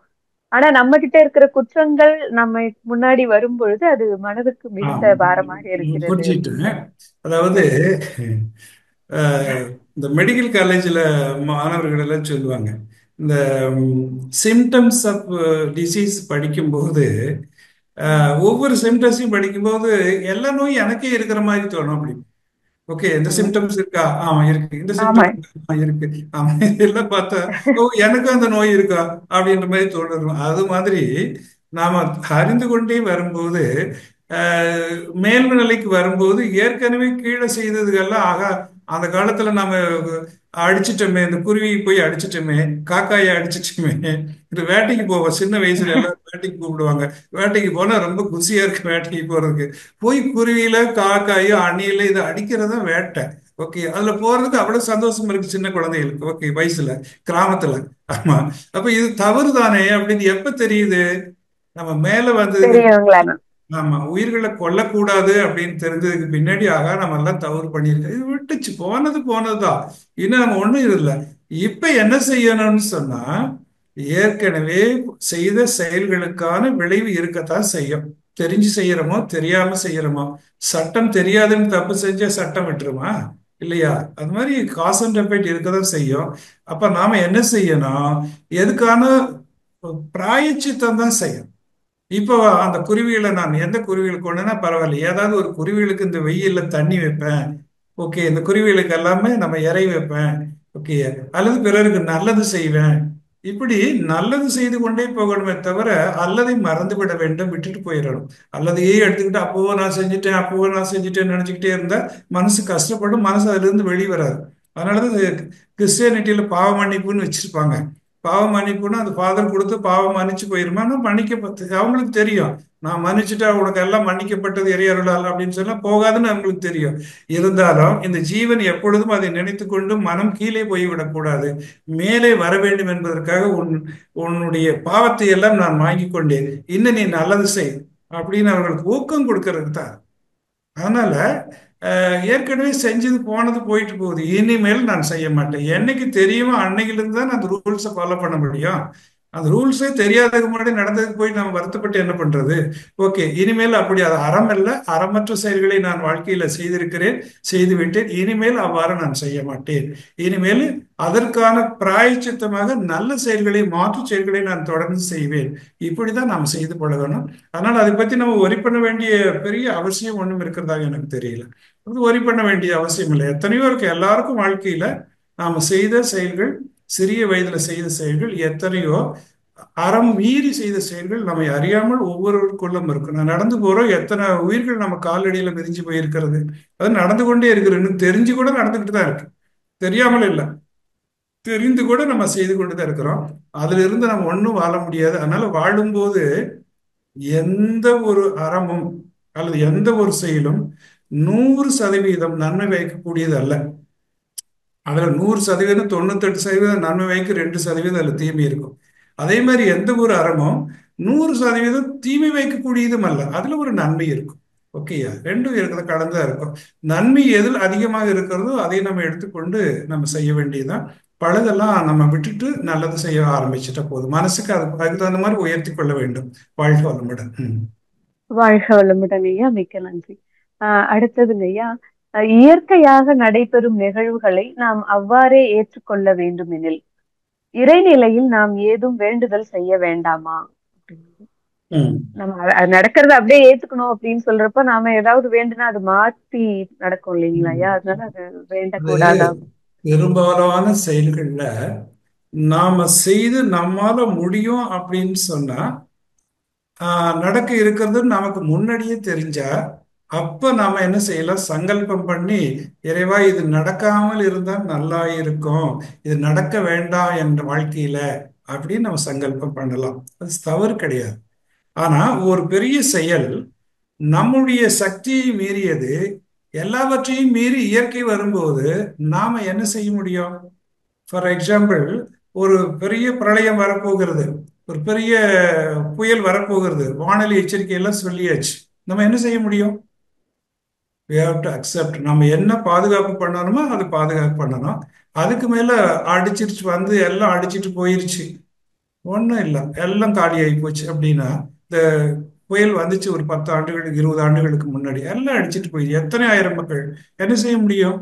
ஒன்றும் செய்ய முடியாது. ஸோ அது மாதிரி இயற்கை சீற்றங்கள் வந்து நம்ம மனிதனுடைய ஆற்றலை மீறிய ஒரு செயல் நடந்து வருமானால், அப்பொழுது வரும்போது அதை நாம ஏற்றுக்கொண்டுதான் ஆக வேண்டும். நீ எப்படி இறைவா நீ இப்படி செய்யலாம் அப்படின்னு நம்ம கேட்கவே முடியாது, ஏற்றுக்கொண்டுதான் ஆக வேண்டும். ஆனா வந்ததுக்கு பின்னாடி நாம் அதிலிருந்து எப்படி மீண்டு வருவது என்று யோசிக்க வேண்டும். வருவதற்கு முன் தெரிந்தால் எப்படி நம்ம மீள்வது என்று யோசிக்க வேண்டும். அதுதான் அறிவு. பிறருக்கு எப்படி துன்பம் இல்லாமல் இருப்பதற்கு என்ன வழி இருக்கிறது அதை யோசிக்க வேண்டும். அதுதான் சங்கங்களும், நல்ல பெரிய சமுதாய சங்கங்களும் அல்லது அரசும் செய்து கொண்டிருக்கிறது. ஓகே, யோசிக்க வேண்டும். ஸோ இதெல்லாம் செய்துதான் வரணும். ஆனா வந்துடுச்சுக்கு பின்னாடி நமக்கே தெரியாம ஒரு ஆக்சிடென்ட் நடந்து போயிருச்சுன்னு வச்சுக்கோங்க, என்ன செய்யறது? ஆக்சிடென்ட் போறதுக்கு முன்னாடி இந்த ஆக்சிடென்ட் நடக்கும்னு தெரிஞ்சிருந்தா அவர் போயிருக்க மாட்டார். ஆனா போனதுக்கு முன்னாடி தானே தெரியும் இந்த ஆக்சிடென்ட் வந்துருச்சுன்ட்டு. அப்போ we have to accept it. இப்போ அதுல இருந்து ஐயோ இப்படி நடந்து போச்சே என்று காலமெல்லாம் கதறிக்கொண்டு இருப்பதை விடுத்து, ஒரு நாட்கள் மனது தாங்க முடியாமல் இருக்கும், கஷ்டம் இருக்கும், அதை எடுத்துக்கொண்டு அப்புறம் இறைவா நீ என்ன கொடுத்தியோ அதை நான் ஏற்றுக்கொள்கிறேன் என்ற மனதை பக்குவப்படுத்தி கொண்டு மற்ற அடுத்த நிலையில நம்ம வாழத்தான் முயற்சிக்கணுமே தவிர, ஏன்னா வாழ்க்கையின் நோக்கம் எங்கும் நின்று விடுவதில்லை, தொடர்ந்து பயணிப்பது. அதனால அதை தாண்டி நம்ம கடந்து போகத்தான் வேண்டும். அதனால அதன் மனசு அப்படியே இருக்க வேண்டிய அவசியம் இல்லை. வாழ்க்கை வளமுடன். வாழ்க வளமுடன். ஐயா, இப்ப பெரும்பாலும் மனவளக்கலை பயிற்சிக்கு வரும் அன்பர்கள் வாழ்க்கையில் சிக்கல்கள் மிகுதியாக உள்ளவர்களாகவே இருக்கின்றார்கள் என்பதை அவர்கள் அனுபவம் மூலம் நாம் அறிந்து கொள்ள முடிகிறது. ஏன் அவ்வாறு நடக்கிறது? பெரும்பாலான அன்பர்களுக்கு சிக்கல் நிகழ்ந்த வாழ்க்கையாகவே இருக்கு அப்படிங்கிறது அவங்களுடைய அனுபவம் அதுதான் சொல்லுது. ஏன் இவ்வளவு துன்பங்கள் நிறைய மக்களுக்கு அப்படிங்கிற ஒரு சந்தேகம் பதிவுதான் வருது. காரணம். காரண சரீரத்துல என்ன நம்ம எடுத்துட்டு வந்திருக்கிறோமோ அதுதான் காரணம். ஆனா பெரும்பாலானது அப்படின்ட்டு மன்றத்துக்கு வர்ற மக்கள் அப்படின்னு சொல்றத நம்ம எடுத்துக்கொள்ள வேண்டியதில்லை. மற்றவர்களுக்கும் இந்த பூமியில பிறந்த அத்தனை பேர்த்துக்கும் இந்த கர்மா என்பது வாழ்க்கை சிக்கல் என்பதும் இருக்கிறது. இந்த வாழ்க்கை சிக்கல்ல இவங்க நம்ம கிட்ட வந்து பயிற்சி எடுத்து நம்ம அந்த கிளியர் பண்ணிக்கிறாங்க பாருங்க. என்ன ஒரு கேள்வி இருக்கிறதோ, அறிவுக்கு தடையாக இருக்கிறதோ அதை கிளியர் பண்ணிக்க நம்ம கிட்ட கேள்வி கேட்கறதுனால, ஓஹோ இவர்களுக்கு கேள்வி இல்லை, இந்த கூடி பாதிப்பு இருக்கிறதோ என்று நான் நினைக்கிறோம். இந்த மன்றத்துக்கு வராதவங்களுக்கு இல்லையானா இவங்களுக்கு இதே அளவில் இருக்குது, இதுக்கு அதிகமாகவே இருக்கிறது. இவரையாவது இறைவன் இங்க கொண்டு வந்து சேர்த்து வச்சிருக்கிறான். எதுக்கு அப்படின்னு சொன்னா இந்த பாதிப்பை போக்கிக் கொள்ளலாம் என்பதற்காக அவர்களுக்கு வழியை காட்டி இருக்கிறார். இன்னும் பல பேருக்கு அந்த வழியே ஆமா. தெரியாதனால இன்னும் நிறைய பேர் அத்தனை பேருக்கும் இருக்கிறது. அதனாலதான் வாழ்க்கையை மகிழ்ச்சி சொல்லும்போது ஒரு சிக்கல்ல இருந்து தப்பி பிழைச்சி வந்து அடுத்து போகும்போது அடுத்த சிக்கல் ரெடியா இருக்கும். இந்த தப்பி பிழைச்சிட்டு வர்றதுனாலதான் அதுக்கு பேரு வாழ்க்கை பிழை. வாழ்க்கைக்கு பிழைப்பு என்று ஒரு பெயரே இருக்கிறதுன்னு சொல்லுவாங்க. ஆமா. ஓகேயா. எஸ். அப்ப நம்ம பிழைச்சு பிழைச்சு பிழைச்சு போயிட்டே இருக்கு. இதுல இருந்து அது, அதுல இருந்து அது, அதுல இருந்து அது, அப்படி போயிட்டே இருக்கு. எல்லாத்துக்கும் இந்த கர்ம பூமியிலே வாழ்க்கை செய்த, பிறவி செய்த அத்தனை ஜீவன்களுக்கும் அவர்கள் வசதியாக இருக்கிறார்கள், வசதியாக இல்லை, அல்லது நலமோடு இருக்கிறார்கள், நலமோடு இல்லை, எல்லாருக்கும் ஏதாவது ஒரு விதத்துல வாழ்க்கை சிக்கல் இல்லாமல் இல்லை. ஓகே, அவங்கவுங்களுக்கு தகுந்த மாதிரி அவங்கவுங்களுக்கு ஒரு பதிவினுடைய அழுத்தத்துக்கு தகுந்த மாதிரி வாழ்க்கை சிக்கல் இருக்கு. விரலுக்கு தகுந்த வீக்கம்னு சொல்லுவாங்க இல்லையா, அது மாதிரி வாழ்க்கை சிக்கல் இருந்துகிட்டு தான் இருக்கும். ஸோ இது எல்லாம் கடந்து தான் நம்ம வாழ்க்கையில போய்க்கொண்டே இருக்கணும். அதனால இவர்களுக்கு மட்டும் அதிக வாழ்க்கை சிக்கல் அல்ல, மன்றத்துக்கு வந்து தியானம் பண்ணதுனால மட்டும் அதிக வாழ்க்கை சிக்கல் இவருக்கு இருக்கிறது என்பது ஏற்றுக்கொள்ளக்கூடிய கருத்து இல்லை. எல்லாருக்கும் இருக்கிறது. எல்லாரும் அதை தீர்த்து கொண்டே போகணும். ஒவ்வொருத்தருக்கும் இருக்கும், நமக்குள்ளே இருக்கும். நாம் அதை தீர்த்து கொண்டே வந்திருக்கிறோம் பலம்பாடு. இன்னும் நிறைய வந்து கொண்டிருக்கலாம், இறைவன் கொடுக்கறதாம். ஓகே, நம்மளுடைய காஸ் அண்ட் எஃபெக்ட்ல வரக்கூடியதான். ஸோ இதையெல்லாம் எதிர்கொண்டே வரும்போது ஒரு நிலையில இந்த ஆன்மாவானது தூய்மை அடையும் போது, இந்த ஆன்மாவானது சூக்கும சரீரம் சரீரமானது இல்ல சூக்கும சாரவமே நுண்ணியதாயின்னு சொல்றோம் இல்லையா. சோ அது காரண சரீரமானது தூய்மை வரும்போது என்ன ஆகுறதுன்னு சொன்னா, எது தூய்மையாக இருக்கிறதோ அதுவே ஒரு பொருளாக இருக்கிறது. தூய்மையானதுதான் ஒரு பொருளாக இருக்கிறது. இது இங்க இருக்கிற அந்த ஜீவன் தூய்மையாகும் போது மீண்டும் அந்த மூலப்பொருளோடு இணைந்து கொள்கிறது. அதுக்கு பேர் தான் முக்தி அப்படின்னு சொல்றோம். ஸோ அதனால இந்த இம்பிரிண்ட்ஸ் எல்லாம் கழியிற வரைக்கும் மனிதன் நிச்சயமாக அதுல இருந்து தொடர்ந்து பயிற்சி பண்ணி நம்ம தாண்டி தாண்டி போய்க்கொண்டே இருக்க வேண்டும். இதெல்லாம் வாழ்க்கையில் எழுந்து கொண்டே இருக்க வேண்டும். இதெல்லாம் பாஸ்ட் இம்பிரிண்ட்ஸ் என்ன இருக்கிறதோ அதனுடைய செயலுக்கு விளைவா வரக்கூடியது. இப்ப இந்த காலத்துல நம்மளுடைய அறிவை கொண்டு என்ன செய்யணுமோ அதை நாம் செய்து கொண்டே போக வேண்டும். வாழ்க வளமுடன். வாழ்க வளமுடன். நன்றி ஐயா. ஐயா, குரு சீடரை தேர்ந்தெடுக்கிறாரா அல்லது சீடன் குருவை தேர்வு செய்கிறாரா? இந்த கேள்வி. இப்போ ஆம், எல்லாரும் எல்லாத்தையும் தேடுறாங்க. ஓகே, நம்ம எதுக்காக குருவை தேடுறோமோ அதற்கான குரு தான் நமக்கு அமைவாருன்ட்டு எல்லா அறிந்த குருகளும் சொல்றாங்க, மகரிஷி சொல்றாங்க. நீ உனக்கு பொருள் துறையில நிறைய வரணும், அவரை வாழ்த்தி நமக்கு பிரச்சனைகள் முடியணும் அப்படின்னு நம்ம போனா அந்த பொருள் துறைக்கான குரு நமக்கு கிடைப்பார். ஓகேயா, அவரும் பொருளை சேர்க்குவாரு, நமக்கு ஏதாவது கொடுக்குறாருன்னு வச்சுக்கோங்க, அப்படிதான் கிடைப்பார். இறைவனை தேடி நீங்க குருவை சேர்த்துறீங்கன்னா அந்த இறைவனை சேரக்கொண்டு இறைவனை அடைய வேண்டும் என்ற ஒரே உணர்வுல குருவை தேடினால் அதற்கான குரு நமக்கு கிடைப்பார். எந்த நோக்கத்தோடு ஒரு ஜீவன் குருவை தேடுகிறதோ அந்த நோக்கத்திற்கு ஏற்றாற் போல இறைவன் அந்த குருவை அனுப்பி வைப்பார். இப்படித்தான் வருகிறது. எப்பொழுதும் குரு, இறையுணர்ந்த குருமார்கள் என்ன நினைக்கிறார்கள் என்று சொன்னா, எப்படியாவது நாம இந்த நிலைக்கு வந்துட்டோமே, கீழே இத்தனை உயிர்கள் ஜீவன்கள் வாழ்க்கைனா என்னானே தெரியாம இவ்வளவு துன்பத்துல கஷ்டத்துல படாத பாடுபட்டு கொண்டு பிறவியை பெருங்கடல் ஆகி கொண்டு புண்ணாக்கி கொண்டு வாழ்ந்து கொண்டிருக்கிறார்களே, இவர்கள் எப்பொழுது மேலே வருவார்கள் நம்மை போன்று என்று நினைத்து எல்லாரையும் தேடுறாங்க. அதுல தேடி மேல்நிலைக்கு வருகின்றவர்களை அறிந்து அவர்களுக்கு அவர்கள் ஆசி செய்கிறார்கள். குரு யாரை தேடுறாரு? எல்லாத்தையும் தேடுறாரு, எல்லாத்தையும் தான் எடுக்கிறாரு. எந்தெந்த கர்ம பண்ணுனா அவங்களுக்கு அந்த கர்ம போகும், அந்த கர்மாவை பண்ண சொல்றாரு. மேல்நிலைக்கு வந்தவங்களுக்கு அவர்களே ஆசி பண்ணி இறைவனோட தொடர் பண்ண வைக்கிறார். இப்படிதான் குரு எல்லாமே பண்றாங்க. ஏன்னா இவன் வேணும் இவன் வேண்டாம் அப்படின்னு எல்லாம் குரு பெரும்பாலும் நினைக்கிறது இல்லைன்னு தான் நம்ம மகரிஷி சொல்லி கொடுத்துருக்கிறாரு. ஏன்னா தீட்சை கொடுக்கும்போது ஒரு கண்டிஷன் சொல்றாரு, என்ன இருக்கணும்னா உடல் இருக்கணும், உடல்ல உயிர் இருக்கணும், அவர்களுக்கெல்லாம் நம்ம கொடுக்கணும் அப்படின்னு இருக்காரு. ஒரு காலத்துல இருந்தது, நல்ல குணநலத்துல மேன்மை பெற்று மேன்மை வந்தால் மட்டும் அவனை எடுத்துக்கொள்ற ஒரு முறை இருந்தது. அது ஒரு கல்வி முறை. ஆனா இந்த காலத்துல இருக்கிற கல்வி முறைக்கு பிறகு மகரிஷி சொல்றது, எல்லாரையும் மேலிடு. எந்த நிலைக்கு மேல வந்திருக்கிறானோ அந்த அளவுக்கு அவனுக்கு ஒரு நன்மை கிட்டுட்டோம். ஓகேயா? எந்த நிலைக்கு மேல வந்தாலும் பரவாயில்ல, அதோட அவன் போயிட்டான்னா அடுத்த பிரிவில் மீண்டும் அதுல இருந்து அவன் பயணத்தை தொடரட்டும், நல்ல வழிக்கு வரட்டும் அப்படின்றாங்க. ஸோ அதனால குரு எல்லா சைடர்லையும் எடுக்கிறாங்க. கீழே இருக்கிறவனையும் எடுத்து மேன்மைப்படுத்துறாரு, மேல இருக்கிறவனையும் எடுத்து அதற்கு மேன்மைப்படுத்துறாரு, அதுக்கு மேல இருக்கிறவனை எடுத்து தகுதியானவனுக்கு எடுத்து அவருக்கு மேல முக்தியும் கொடுக்குறாரு, எல்லாத்தையும் எடுக்கிறாரு. சீடர் எப்படி தேடுறாங்க அப்படின்னு சொன்னா, சீடர் ரெண்டு விதமா தேடுறாங்க. ஒண்ணு ஆன்மீகத்தின் அன்பு கொண்டு ஆன்மீக சீடரை நான் இறைய உணர வேண்டும் என்று தேடக்கூடிய சீடர்களும் உண்டு. ஒண்ணு நம்ம வாழ்க்கை நிலையில் நல்லா வாழ்வதற்கான எல்லாம் கொடுக்கணும் அப்படின்னு சொல்லி அவர்களுக்கு கொண்டு போய் நிறைய காணிக்கைகள் பொருள்களை கொடுத்து அப்படி வாழக்கூடிய சீடர்களும் உண்டு. ரெண்டு விதமாகவும் சீடர்கள் இருக்கிறாங்க. அதனால குருன்னா இப்படித்தான் இருப்பார் அப்படின்றதுல இன்னைக்கு சொல்ல முடியாததா இருக்கிறது. மகர்ஷி ஒரு கவியில் சொல்வாங்க, யாரெல்லாம் இன்னைக்கு குருவா இருக்கிறாங்க அப்படின்ட்டு, வாழ வகை அறியாதோர், வாழ்க்கைக்கேற்ற பொருள் வளமே இல்லாதோர், கோலை, கயவர், குற்றவாளியானோர், கொடுத்தோ பெற்றோ முதலை இழந்தோர், வாழையடி வாழையென பிச்சை எடுத்து வாழும் பரம்பரையினர், இவர்கள் கூட ஆழ்மனதை பழக்கி அறிவறியும் துறவிகள் போல் வேடம் கொள்வர் என்று சொல்கிறார். இது போலி துறவிகள் அப்படின்னு. ஸோ இந்த நிலைக்கு உயராதவங்கள் கூட, இறைநிலையை உணராதவர்கள் கூட, ஏதோ ஒரு அவங்களுக்கு கொஞ்சம் சில பாட்டுகளை படிச்சு வச்சுக்கிட்டு, சில சித்திரங்கள் பாடுகளை தெரிஞ்சு வச்சுட்டு, சில இதுக்கு ஒரு பயிற்சிகளை அட்டன் பண்ணிக்கிட்டு, நானும் குரு தான் அப்படின்ட்டு ஒரு விளம்பரம் பண்ணிக்கிட்டு, இன்னைக்கு காசு இருந்தால் நிறைய விளம்பரம் பண்ணலாம் டிஜிட்டல், அப்படி எல்லாம் பண்ணிட்டு இருக்கிறாங்க. ஸோ ஒரு ஒரு நிற்கும் போது ஒருத்தரை பார்த்த உடனேயே அந்த காரண சரீரத்தை முழுவதுமாக அறிந்து கொள்ளக்கூடிய ஆற்றல் படைத்தவர் தான் குருவாக இருக்க முடியும்.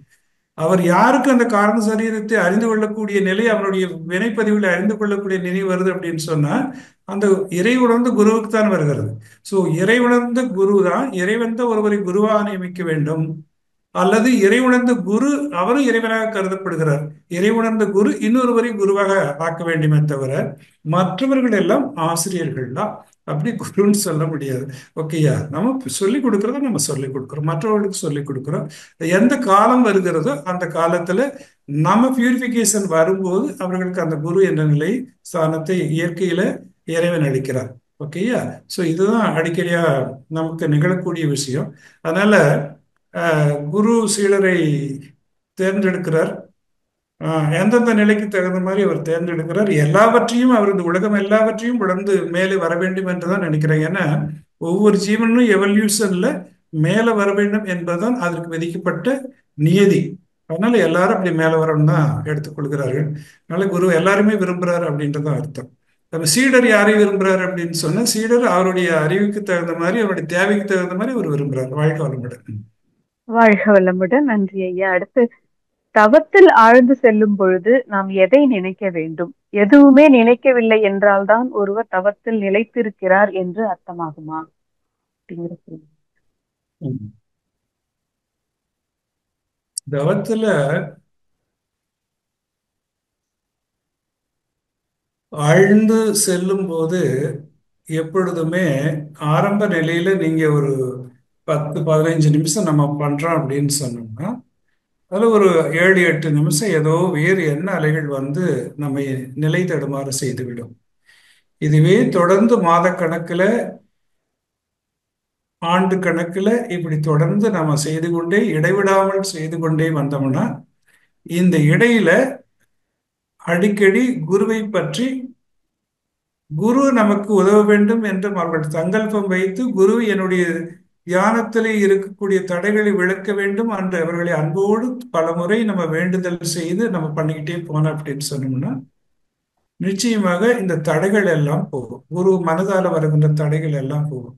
மனம் என்பது தியானத்துல நிலை பெற வேண்டும். அப்படி நிலை பெற்றால் மட்டுமே எந்த எண்ணமும் இல்லாமல் தியானம் செய்கிறோம் என்ற உணர்வு கூட இல்லாத நிலைக்கு போகணும். ஸோ நம்ம சொன்ன மாதிரி முன்னாடியே அது டெல்டா நிலைக்கு, பீட்டால இருந்து ஆல்பாவுக்கும் தீட்டாவுக்கும் அப்புறம் டெல்டா, அதையும் கடந்து போக வேண்டும்.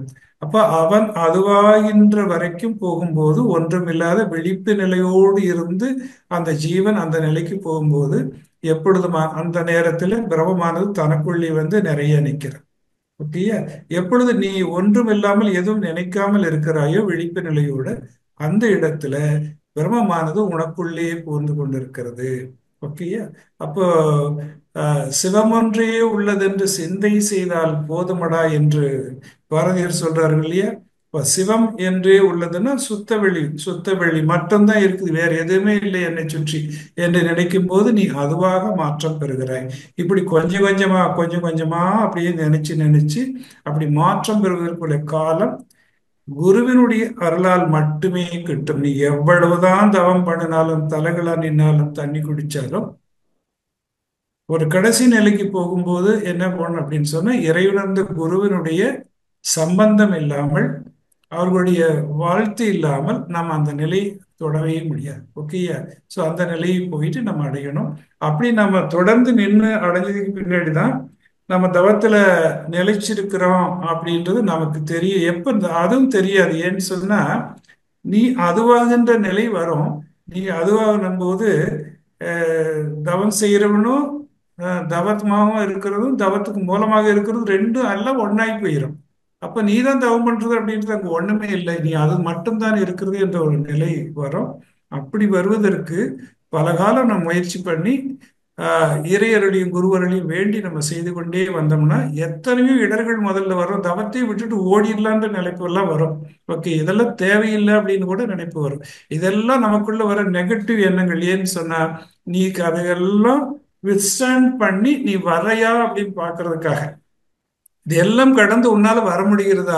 வர முடியலன்னா நீ அங்கேயே கழிஞ்சு போயிரு. நீ உனக்கு அந்த ஓட்டப்பந்தயத்துல தேர்ந்தெடுக்கிற அல்ல போலீஸ் வேலைக்கு இந்த உனக்கு ஹைட்டு 10ல் போ, உனக்கு செஸ்ட் 10ல் போ, உனக்கு இது ஓட்டம் வேகம் சரியில்லை போ, ஏதாவது கழிச்சு விடுறதுக்கு தான் பாக்குறோம் இல்லையா?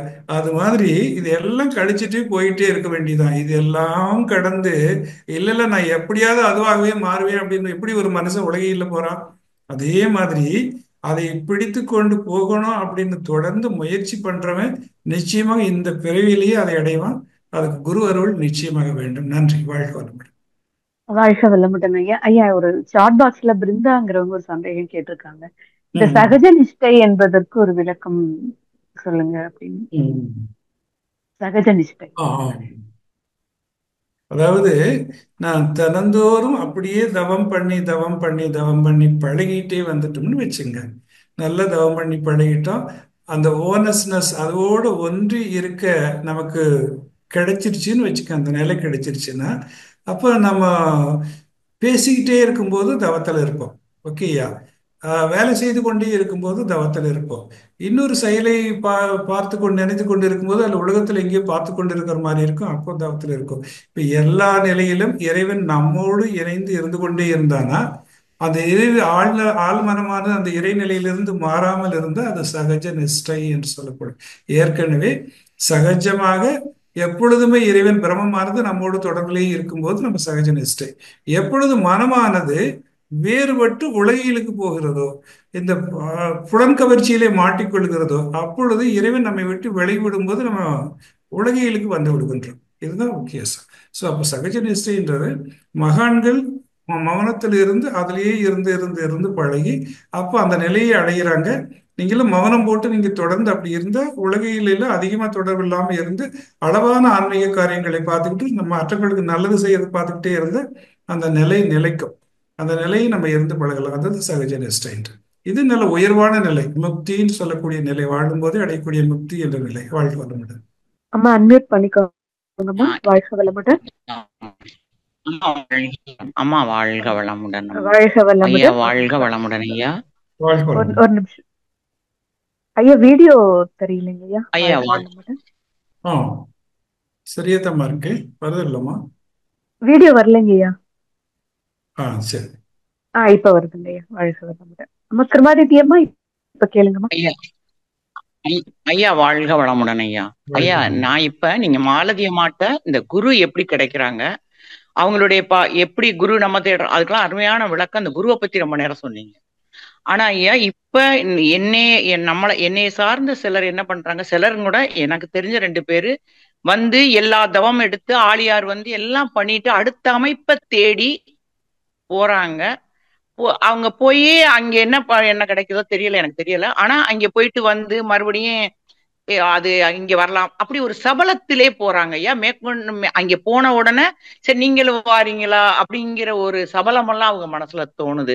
அது குருவை பிடிச்சு தீட்சை வாங்கின பிறகு அப்படி மாறுறதுக்கு என்னையா காரணம்? அவங்க குருவை ஒழுங்கா பிடிக்காதனாலயா, இல்ல அவங்களுடைய கர்மாவா ஐயா? இல்ல, இன்றைய காலத்துல வாய்ப்புகள் நிறைய இருக்கு டிஜிட்டல் உலகத்துல. ஒரு விஷயத்தை நம்ம கேள்விப்பட்டோம்னா நீங்க பாத்தீங்கன்னா, கண்ணாடி தவம் எப்படி பண்றது, யூடியூப்ல நிறைய வரும். ஓகேயா? எது எதெல்லாம் நம்ம உம் அகத்தாய்வுல சொல்லி கொடுக்குறோமோ அதையெல்லாம் எடுத்து சில பேர் ஏதோ ஒரு பொருளோ புகழோ வாசைப்பட்டு பல விஷயங்களை எல்லாம் எடுத்து எல்லாத்தையும் போட்டுறாங்க. போட வேண்டியதை போடலாம், எல்லாத்தையும் போட்டுறாங்க.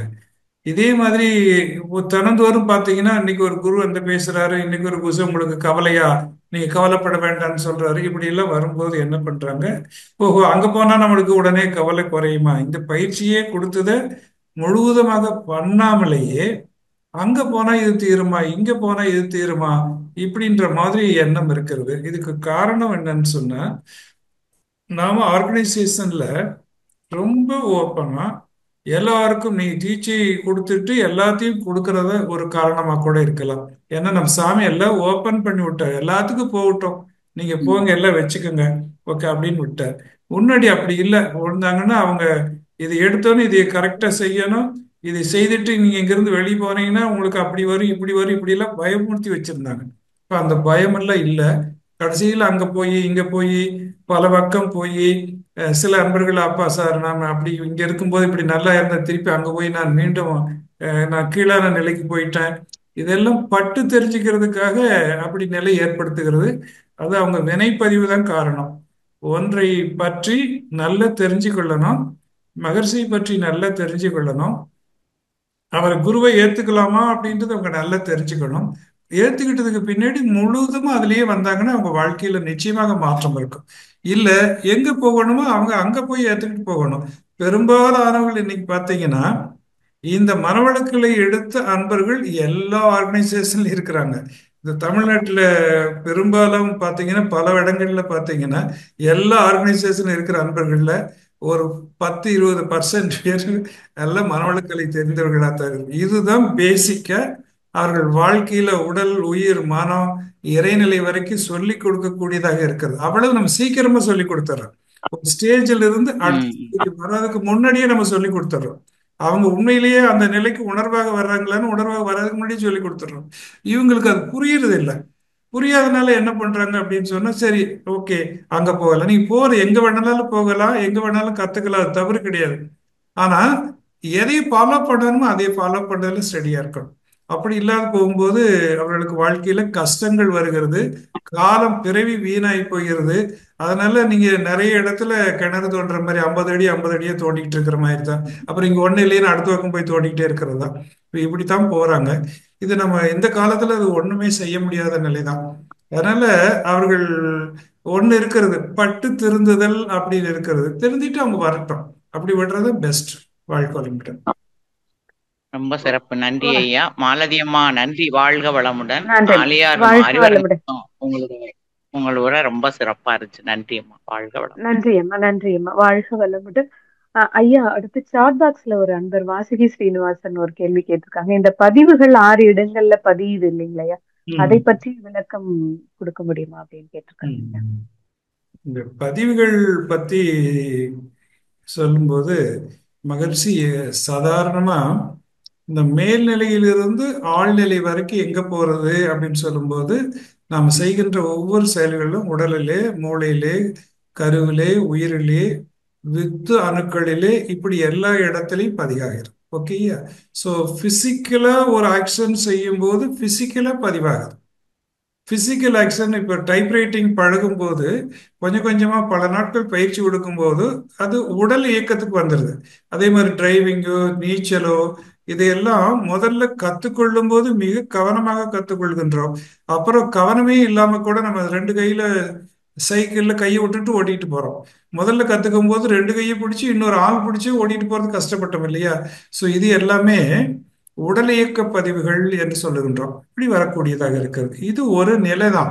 இதெல்லாம் பிசிக்கலா வரக்கூடிய, தொழில்ல வரக்கூடிய அத்தனைக்கும் அத்தனை பேருக்கு நடக்கக்கூடியதுதான் உடல்ல.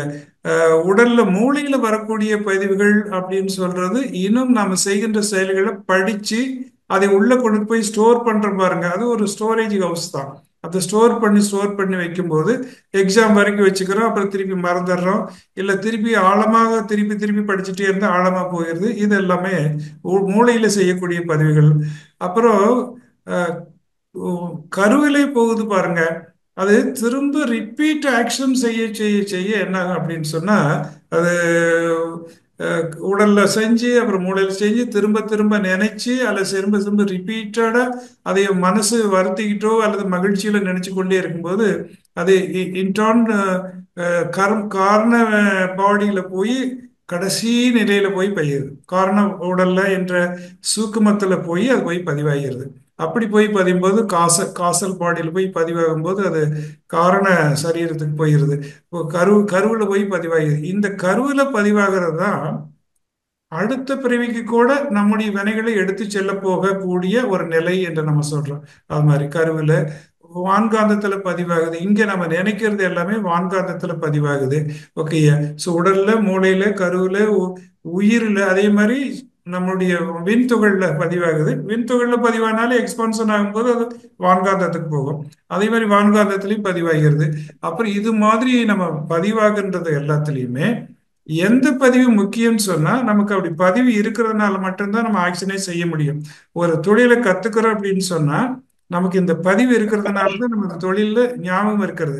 ஒருத்தர் இந்த பதிவு இருக்கிறதுனால தான் நமக்கு இன்னைக்கு ஒருத்தர் அறிமுகம் பண்ணி வச்சாங்கன்னா அவங்க நாளைக்கு பார்க்கும்போது இவர் இப்படிப்பட்டவர் எல்லாம் நேற்று சொன்னாங்களே அப்படின்னு அறிமுகம் வரும்போது தான் நமக்கு அவரை பற்றி தெரிகிறது. அப்போ வாழ்க்கை முழுவதும் எல்லாம் பதிவுகள் வந்து கொண்டே இருக்கும். சில பதிவுகள் வாழ்க்கையில செயலுக்கு மட்டும் உபயோகமாகும், சில பதிவுகள் வாழ்க்கையில் வாழ்வதற்கு உபயோகமாகும், சில பதிவுகள் அடுத்த பிறவிக்கு எடுத்துட்டு போறதுக்கு உபயோகமாகும். ஸோ இந்த பதிவுகளை அப்ப அதனுடைய நிலைமையை தெரிந்து கொண்டு நல்ல பதிவுகளை மட்டும் ஆழமாக எடுத்துட்டு போகணும். தீய பதிவுகளை நம்ம அவ்வாறு எடுத்துட்டு போகக்கூடாது. அதுக்கு ஒரு அவேர்னஸ், விழிப்பு நிலையை நம்ம மனதுக்கு வரணும். அதுக்கு தியானம் நமக்கு உதவியாக இருக்கும். வாழ்க்கை வளமுடன். வாழ்க வளமுடன். நன்றி ஐயா. அடுத்து கவிதா கோவிந்தராஜன் அம்மா அவர்கள் கையை உயர்த்தி இருக்கிறார்கள். அம்மா அன்மியூட் பண்ணிக்கோங்கம்மா. கவிதா அம்மா. வாழ்க வளமுடன் அம்மா. வாழ்க வளமுடன் ஐயா. வாழ்க்கை வளமுடன். குரு வந்து நம்ம நம்ம வந்து குருவை தேடுறோம், ஆனா குருவே வந்து நம்மள தேடிட்டு வருவாருன்னு சொல்றாங்க. அது நிஜமாங்க ஐயா? குருவே நம்மள தேடிட்டு வரும்?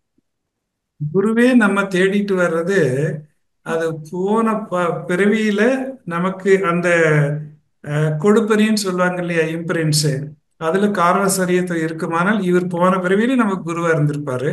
இந்த பிறவியிலே அவருக்கு வந்திருப்பாருன்னு விட்டதுடன் நம்ம பிறவி பெருங்கடலா நம்ம பிறவி எடுத்துட்டு வந்திருக்கிறோம்.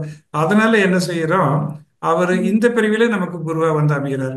அதனால ஒருத்தருக்கு குரு வர்றது அப்படின்னு சொல்றது, குரு உண்மையா ஒரு குருவானவர், இறைவனந்த குருவானவர் ஒருத்தருக்கு பொறுப்பு ஏற்றுக்கொண்டால், நான் உன்னை கடை தேர்த்துகிறேன் என்று ஏற்றுக்கொண்டால், அந்த ஜீவன் எத்தனை பிறவி எடுத்துக்கொண்டால் கூட அதை தொடர்ந்து மனதின் மூலமாக வழிகாட்டி கொண்டே இருந்து நம்மை மேன்மைப்படுத்தி கொண்டே இருப்பார்கள்.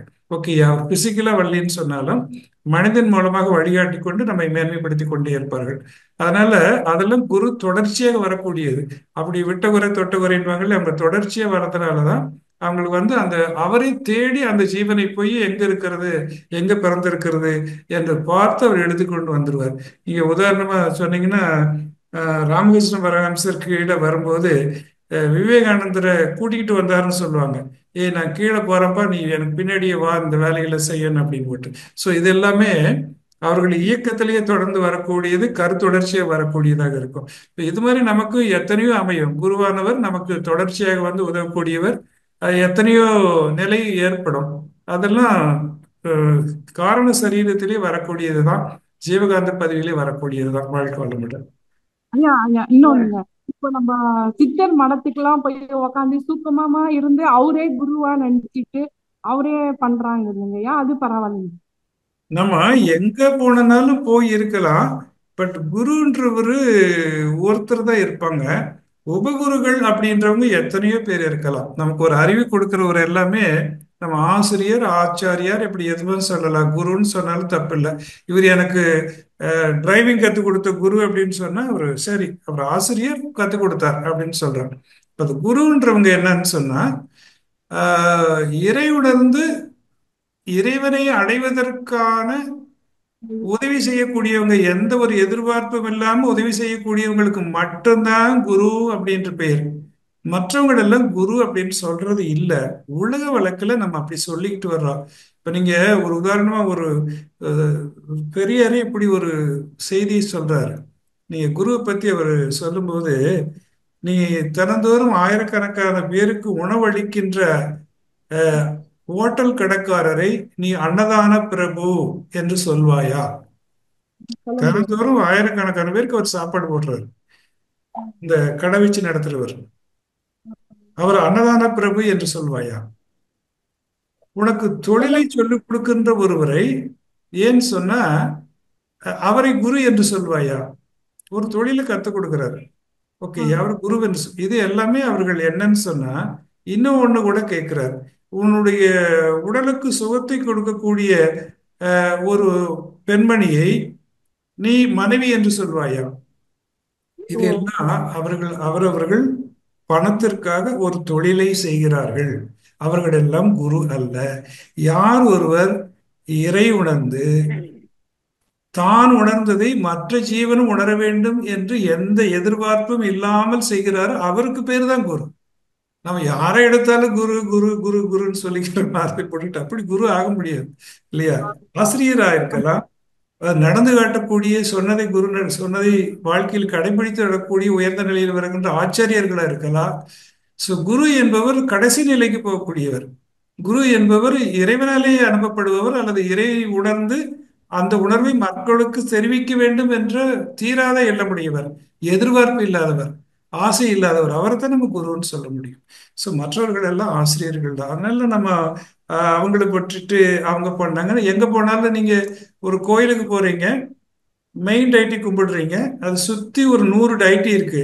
அந்த அந்த கடவுள் இந்த கடவுள் சுத்தி வச்சிருக்கிறீங்க. இப்ப நீங்க மெயின் டைட்டி மட்டும் கும்பிட்டு வருவீங்களா, அதை எல்லாத்தையும் கும்பிட்டு வருவீங்களா? இந்த பக்கம் போனா எல்லாம் ஒருத்தர் அம்மா வச்சிருக்காங்க, இந்த பக்கம் போனா ஒருத்தர் நவகிரகம் வச்சிருக்கிறாங்க, எல்லாத்தையும் தான் கும்பிட்டு வர்றோம். ஓகேயா? அப்போ என்ன, இவர் தான் மெயின் டைட்டி, இவர் தான் மெயின் கடவுள், இவங்க எல்லாமே உப கடவுள்கள். எத்தனை உப கடவுள் வேணாலும் ஒருத்தருக்கு இருக்கலாம், எத்தனை உபகுரு வேணாலும் ஒருத்தருக்கு இருக்கலாம். அவர் ஒரு நல்ல அறிவு உங்களுக்கு கொடுத்திருக்கலாம், அதை நீங்க எடுத்துக்கொள்ளலாம். ஆனா குருன்றவரு உங்களுக்கு உயிர் உணர்த்தி காட்டிய குரு என்பவர் ஒருத்தர் தான். அவரை பிடித்திட்டு மற்றவங்களை நீங்க எடுத்துக்கிறது எந்த தப்பும் கிடையாது. வாழ்க்கை வளமுடன். வாழ்க வளமுடன் ஐயா. ரொம்ப நன்றிங்க ஐயா. வாழ்க வளமுடன். வாழ்க்கை வளமுடன். வாழ்க வளமுடன். நன்றி ஐயா. நன்றி அம்மா, நன்றி. அடுத்து லக்ஷ்மி ஏசுக்கமுத்து அம்மா அவர்களே கேள்வி கேட்க அன்போடு அழைக்கிறோம். லக்ஷ்மி அம்மா அன்மியூட் பண்ணிக்கோங்கம்மா. வாழ்க வளமுடன். வாழ்க வளமுடன் ஐயா. கேட்கலப்பா, விட்டு வருதுப்பா. வாழ்க வளமுடன் ஐயா. வாழ்க்கை வளமுடன். கேளுங்கம்மா. ஐயா, முட்டை சாப்பிடலாமா சாப்பிடக்கூடாதா? எதுமா? முட்டை சாப்பிடலாமா ஐயா, சாப்பிடக்கூடாதுன்னு முட்டை கேக்குறேன். சாப்பிடலாமா சாப்பிடக்கூடாதா? முட்டை சாப்பிடுங்க. சாப்பிடக்கூடாதுன்னு யாரும் உங்ககிட்ட சொன்னாங்களா? ஆமா, இல்ல அதான் ஆமா, நிறைய பேர்ட்ட நானும் கொஸ்டின் கேட்டேன், சாப்பிடக்கூடாது அப்படி. முட்டை சைவம், ஓகேயா? அப்படின்ட்டுதான் மகரிஷி ஓகேங்க ஐயா. சொல்லியிருக்கிறாங்க, காஞ்சி பெரியவர் சொல்லியிருக்கிறாங்க, பெரிய மகான்கள் எல்லாம் சொல்லியிருக்கிறாங்க முட்டை சைவம். ஏன் சைவம் அப்படின்னு சொன்னா, எந்த இடத்துல ஒரு ஜீவனுக்கு துன்பம் ஏற்படுகிறதோ அப்பொழுது அதுக்கு உயிர் வந்துருச்சு. முட்டையில எந்த இடத்துலயாவது குத்துனீங்கன்னா அதுக்கு வழி தெரியுமா? ஒரு தெரியாதையா. நமக்கு தெரியாது. அப்ப ஏன்னு சொன்னா அது உயிர் உண்டாகல. முட்டை 21 நாள் அது அடைகாக்கப்பட்டு ஒரு குஞ்சா வரும்போது உயிராக மாற்றம் பெறுகிறது. இப்போ உயிராக மாற்றம் பெற்ற பிறகு அந்த ஜீவனுக்கு துன்பம் வருகிறது இல்லையா? அப்ப என்ன செய்யணும், அந்த ஆமாங்க ஐயா. இடத்துல ஒரு ஜீவனை கொல்றோம் என்ற பதிவு வருகிறது. ஏன்னு சொன்னா நம்ம கொல்லும்போது அந்த ஜீவனுக்கு ஏற்படுகின்ற வலி என்பது நமக்கு ஒரு பதிவாக மாறுறதுனால. ஓகேயா? ஒரு ஜீவனுக்கு வலியை உண்டாக்குனா ஓகேங்க ஐயா. அந்த வலியினுடைய பதிவு நமக்கு வரும். யார் வலியை உண்டாக்குறாங்களோ அவங்களுக்கு வரும். முட்டையில நீங்க அப்படி பண்ணும்போது முட்டையில எந்த வலியும் உண்டாவதில்லை. அதனால அது வெஜிடேரியன் தான் அப்படின்னு எல்லா மகான்களும் சொல்லியிருக்கிறாங்க. அதனால நீங்க முட்டையை சாப்பிடலாம். சாப்பிடாம விடுறது உங்களுடைய விருப்பம். ஓகேயா? சாப்பிடுறத பத்தி ஓகேங்க ஐயா. நன்றி ஐயா. ஓகே. ஐயா, இந்த கேள்வி வந்து அழியர்ல நம்ம அடிக்கடி அழியர் ரூம்ல கேட்கப்படுற கேள்விங்க ஐயா. முட்டை சாப்பிடலாமா சாப்பிடலாமா அப்படிங்கிறது வந்து இன்னும் அன்பர்களுக்கு அது ஒரு டவுட்டா அதிகமா கேட்கப்பட கேள்விகள்ல இதுவும் ஒன்றுங்க ஐயா. வாழ்க வளமுடன். அடுத்து அமிர்தா கௌரி அம்மா அவர்களை கேள்வி கேட்க அன்போடு அழைக்கிறோம். அமிர்தா அம்மா. வாழ்க வளமுடன் அம்மா. நன்றி அம்மா. பெரியவங்க கிட்ட எல்லாம் பேசுறதுக்கு வாய்ப்பு கொடுத்ததுக்கு நன்றி. இறைநிலைக்கு நன்றி. குருவிற்கு நன்றி. ஐயா, எனக்கு ஒரு இது பஞ்சபூத நவகிரக தவத்துல வந்து ரொம்ப நாள் இருக்கக்கூடிய ஒரு கேள்விங்க ஐயா. என்னன்னா, மகரிஷி வந்து ராகு கேது காந்தாலை கதிருக்கு ஒரு இது போட்டிருப்பார் இல்லைங்களா? சூரியனின் நடுமத்தியில் அணுக்கள் செயலற்று நின்று விடுகின்றன. அவை சுத்தவெளியாகவும் பிரம்மமாகவும் மாறிக்கொண்டிருக்கும் நிலை. மேலும் அவை மிக மிக அங்கு நிற்க முடியாமல் அந்த சென்ட்ரல் அணுக்கள் வந்து சுத்தவெளியாக மாறிட்டு இருக்கும் பொழுது, சுத்தவெளிங்கிறதுக்கு பாய்ம பொருள் தனக்குள்ள ஊடுருவு தானும் ஊடுருவிக்கும். அப்போ பாய்ம பொருள் வந்து சென்டர்ல மாற மாற இருக்கிற அணுக்கள் வந்து உள்ளுக்குள்ள பூந்துக்கிட்டே தான் இருக்குங்கய்யா. இது எப்படி ஒரு பாதை மாதிரி அமைச்சு வெளியில வந்த உடனே அப்படியே சூரியனை விட்டு வெளியில வந்தாலும் வெளியிலேயே வந்து சுத்தவெளி இருக்கு இல்லைங்களா, கரைஞ்சு போயிருக்கணும் இல்லைங்கய்யா, சுத்தவெளியோடு கலந்து விடுகிறது அப்படின்னு சொல்லி மகரிஷி சொல்லியிருக்காரு இல்லைங்க. இது கொஞ்சம் விளக்கம் வேணுங்கய்யா. அதாவது சூரியனுடைய மையத்துல அணுக்கரு அல்லது பிளாக் ஹோல்ஸ் அப்படின்னு சொல்றோம்.